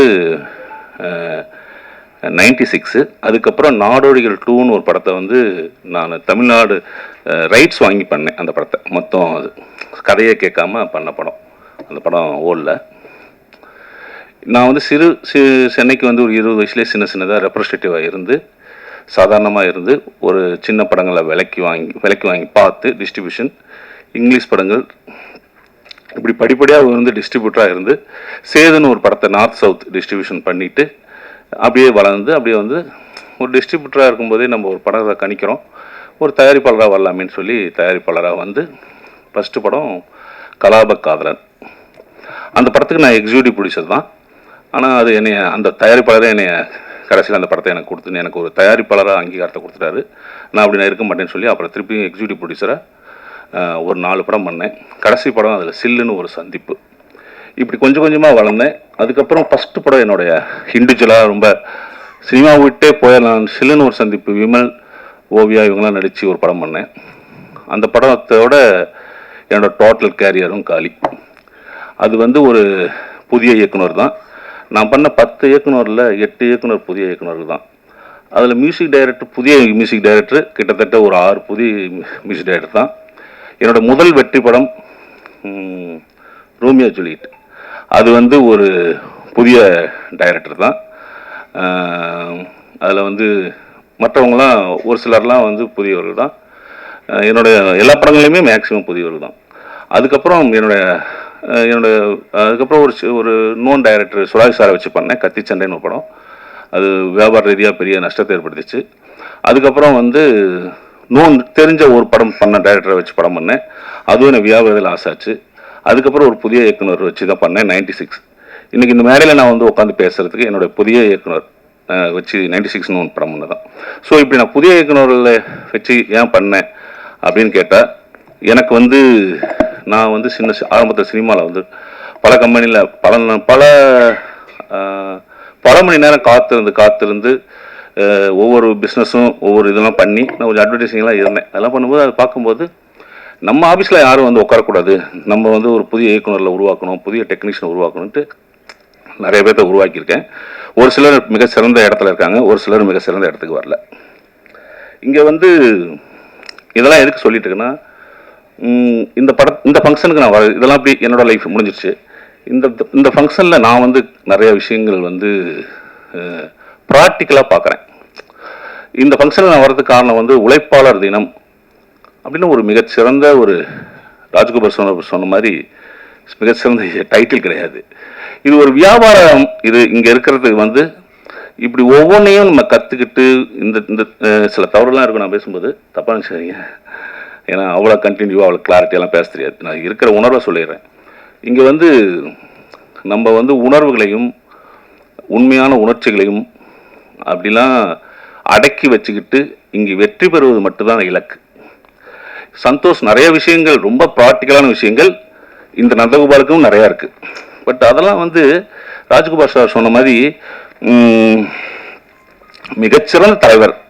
உதாரணம் உட்காந்துருக்கார், அவர் நம்மளே அவர் மிகப்பெரிய மேடையில் ஏற்றி நம்ம ரசித்தோமா? இதை தப்பாக நினச்சக்கூடாது. ரசித்தோமா? நம்ம மக்கள் நம்ம மக்களை அப்படி கட்டுப்படுத்தி அப்படி வந்து ஒரு விஷயத்த இங்க அரசியல் அடிமைகளாக்கி வச்சிருக்கு அப்படிதான் சொல்லணும். அதெல்லாம் பேசினா நிறைய உணர்வுகள் இருக்கு. அதெல்லாம் நம்ம அப்புறம் வந்து நாளைக்கு பத்திரிக்கை வரும் அப்படி ஒரு செய்தியா வரும். ஆனால் நான் அதெல்லாம் இங்கே பேச வரல. சந்தோஷ், ஒரு படம் நல்ல கதை, நல்ல ஸ்கிரீன் பிளே, இது மட்டும் ஒரு படத்தை நல்ல படமாக ஆக்காது. அதுக்கு நிறைய விஷயங்கள் இருக்கு. அப்படின்னா 1 மணி நேரத்தில் 1 நிமிஷத்துலையும் இதை சொல்லிட முடியாது. காட்சி அமைப்பு இருக்கு. காட்சி அமைப்பு, நம்ம மக்களுக்கு அந்த காட்சி அமைப்பை எந்த அளவுக்கு நம்ம எமோஷனலாக சொல்கிறோம், அந்த காட்சி அமைப்புக்குள்ள இத்தனை பேர் உட்காந்துருக்காங்க. இந்த ஸ்க்ரீன் வந்து அவங்கள வந்து அதை வந்து என்ன பண்ணும், கனெக்ட் பண்ணும். ஸோ இந்த கனெக்ட் பண்ணுறதுக்கு என்ன இருக்கு, அந்த இயக்குனருக்குள்ள உள்ளுக்குள்ள இருக்கிற உணர்வு. ஸோ இங்கே அதை தான் நம்ம பார்த்து, நீங்கள் டூ லேட்னு ஒரு படம் பண்ணியிருக்கீங்கன்னு நினைக்கிறேன். நீங்கள் சிறந்த படமும் பண்ண முடியும், டெஃபினட்டாக பண்ண முடியும். ஏன்னா ஏன்னு கேட்டிங்கன்னா, அந்த உணர்வு ரீதியான ஒரு மனுஷனுக்கு அந்த உணர்வை வந்து வெளிப்படுத்துகிற காட்சி அமைப்பு நம்ம வெறுமனே அது ஓப்பனாக ஒரு விஷயத்த ஆடியன்ஸுக்கு சொல்ல சொல்ல அது இங்கே திகட்டிடும். அது வந்து ரொம்ப சுவாரஸ்யமாக இனிமையாக சொல்லணும். கண்டிப்பாக அந்த மாதிரி சொல்லுங்கள். சொல்லிட்டு வெற்றி பெறுங்க, ஃபஸ்ட்டு வெற்றி பெற்றுங்க. சந்தோஷ்னா இங்கே சினிமா பத்திரிகையாளருக்கு எல்லாத்துக்கும் தெரியணும், இந்த மேடையில் இருக்கணும் எல்லாத்துக்கும் தெரியும் போது ஒரு விஷயத்தை நீங்கள் சொல்லுங்கள், ரொம்ப வேகமாக போய் சேரும். வேகமாக போய் சேரும்போது என்ன ஆகிடுன்னு கேட்டிங்கன்னா, நீங்கள் சொல்ல வேண்டிய விஷயம் எல்லாம் பக்காவாக தெரிஞ்சிட்டீங்க, வெற்றி அடைஞ்சிட்டீங்க, எல்லாம் தெரிஞ்சிட்டீங்கல்ல, அதுக்கப்புறம் என்ன தோணுங்கன்னா, உங்களுக்கு ஒரு மேடை தேவைப்படும். அங்கே நீங்கள் வேற ஒரு ரூட் ஆகிடுவீங்க. அந்த மாதிரி மக்கள் தான் இங்கே மாறி வராங்க. இங்கே ஒரு நல்ல ஸ்டேஜ் கிடச்சும் போது, ஒரு ஷீட்டு கிடச்ச பிறகு, ஒரு இடம் கிடச்ச பிறகு அவங்க வேற மாதிரி ஆயிடுறாங்க. ஸோ அதனால தான் வந்து அந்த வந்த இடத்த மறந்துட்டு ஒரு இடம் கிடச்சதுக்கப்புறம் அவங்க போய் ஒரு என்ன ஒரு சொல்கிறது, ரொம்ப ஒரு குஷனாக வந்துடுது, அப்புறம் விட்டுறாங்க. நீங்கள் சொன்ன டைரக்டர் லிஸ்ட்லாம் அந்த மாதிரி தான். அப்புறம் பத்திரிகை நண்பர்களுக்கு ரொம்ப வேண்டிக் கொள்கிறேன். இங்கே நிறைய செய்தி சொல்லியிருக்காங்க. இந்த உழைப்பாளர் தினர் வந்து நீங்கள் எனக்கு என்ன பண்ணுவீங்க, கண்டிப்பாக பத்திரிகை நண்பர்கள் நாளைக்கு ஒரு செய்தி போடுவீங்க, அவ்வளோதான். தயவு செய்து என்னன்னா, இங்கே ரொம்ப கம்மியாக தான் வந்திருக்காங்க. ஒரு 30-40 பேர் தான் வந்திருக்காங்க. கிட்டத்தட்ட 350 பேர் இருக்காங்க. இந்த செய்தியை ஒரு 2 நாளைக்கு ஒரு தாட்டி உழைப்பாளர் தினத்தை பற்றி போட்டிங்கன்னா, ஆனால் அது உங்களுக்கு வந்து உங்களோட கமர்ஷியல் எலிமெண்ட்டுக்காக அது இருக்காது. நீங்கள் தான் அதை உருவாக்கிக்கணும். நீங்கள் தான் அதுக்கு வந்து ஒரு கோர்வுப்படுத்தி இந்த படத்தை வந்து செய்தியை வந்து ஒரு 4-5 தாட்டி 6-7 தாட்டி போடுங்க. இந்த படம் வெற்றி பெறதுக்கு அது மிக என்ன சொல்கிறது, உறுதுணையாக இருக்கும். ரொம்ப நன்றி, மகிழ்ச்சி. ஆனால் தயாரிப்பாளர்களுக்கும் இங்கே நடிச்சிருக்கும் நடிகர்களுக்கும் மியூசிக் டைரக்டர், சிங்கப்பூர் லிரிக்ஸ் ரைட்டர்லாம் ரொம்ப பிரமாதமாக பேசினார். ரொம்ப மகிழ்ச்சி. இந்த மேடைக்கு என்னை அழைத்ததுக்கு வந்ததுக்கு நான் மிக்க நன்றி, ரொம்ப மகிழ்ச்சி. நானும் இங்கே வந்து சில விஷயங்களை கற்றுக்கிட்டேன்னு சந்தோஷம் அடைகிறேன். வணக்கம். ஒரு வேகத்தில் வந்து சில விஷயங்கள் பேசிடுறோம். ப்ராக்டிக்கலாக என்னங்கிறது நம்மள மாதிரி ராஜ்கபூர் சார், நந்தகோபால் சார் அவர்கள் தான் நம்மளை கைட் பண்ணணும். இப்போ வந்து பாடல் வெளியிட்டுடலாம். ஐயா ஜீனாரஞ்சன் அவர்கள் வெளியிட நந்தகோபால் சாரும் ராஜ்குமார் சாரும் பெற்றுக்கொள்ள வேண்டும் என்று கேட்டுக்கொள்கிறேன். எல்லா மேடைக்கு வாங்க. தம்பி நீங்களும் வாங்கப்பா.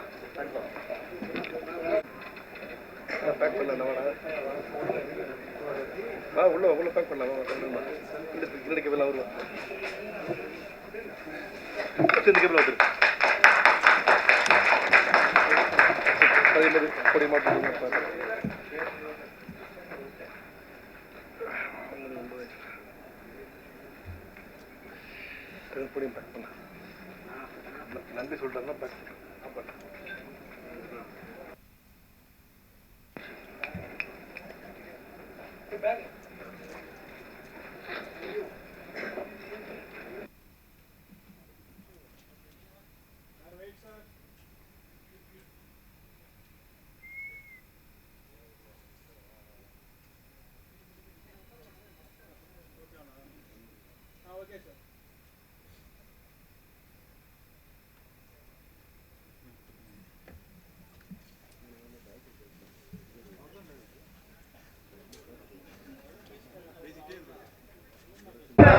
மிக முக்கியமாக ஒரு சின்ன விஷயம், இன்னும் விழா முறையில் ஒரு சின்ன இது, ப்ளீஸ் அட்டென்ஷன் ப்ளீஸ் சார். கொஞ்சம் எங்கள் இந்த உழைப்பாளர் தினம் படத்தை வந்து விக்கி ஃபிலிம் சார்பாக காசிநாதன் சார் அவர் வெளியிடுகிறார்.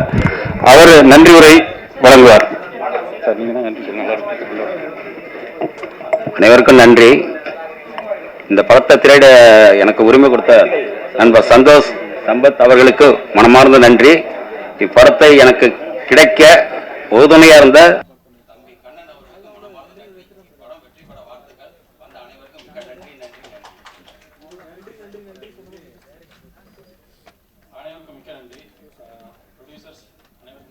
கண்ணன் அவர்களுக்கு நன்றி.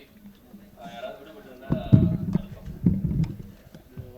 அதுபோல் எக்ஸிக்யூட்டிவ் ப்ரொடியூசர் அவர்கள் திரு சம்பத்குமார் அவர்கள் 2 வார்த்தை பேசுவார்கள். உதவி இயக்குநர்கள் யுவராஜ், யோகன், கௌதம் பாபு, மேகநாதன் அனைவருக்கும் நன்றி. வணக்கம் தோழர்களே. இந்த திரைப்பட விழாவிற்கு வருகை தந்த உங்கள் அனைவருக்கும் என் மனமார்ந்த நன்றியை தெரிவிச்சுக்கிறேன். இப்போ நிறைய புரட்சிகரமாக இருக்கிறதுனால இந்த படம் புரட்சிகரமான படம் மட்டும் நினைச்சிடாதீங்க. இது ஒரு ஜனரஞ்சகமான படம். ஹீரோ ஹீரோயினோட லவ் ரொமான்ஸ் எல்லாம் பிசிக்ஸ் கெமிஸ்ட்ரி எல்லாமே ஒர்க் அவுட் ஆயிருக்கு. அதனால இது ஒரு ஜாலியான படமாகவும் நினைச்சு உள்ளவாங்க. இந்த படத்தை வெளியிடுற விக்கி ஃபிலிம்ஸ் காசிநாதன் சாருக்கு நன்றியை தெரிவிச்சுக்கிறோம். இதுக்கு உறுதுணையாக இருந்த எங்கள் அண்ணன் செங்கல்பட்டு கண்ணனுக்கும் இந்த நேரத்தில் மனமார்ந்த நன்றியை சொல்லிக்கிறோம். இந்த படத்தின் உதவி இயக்குநர்கள், தொழில்நுட்ப கலைஞர்கள் அனைவருக்கும் மனமார்ந்த நன்றி.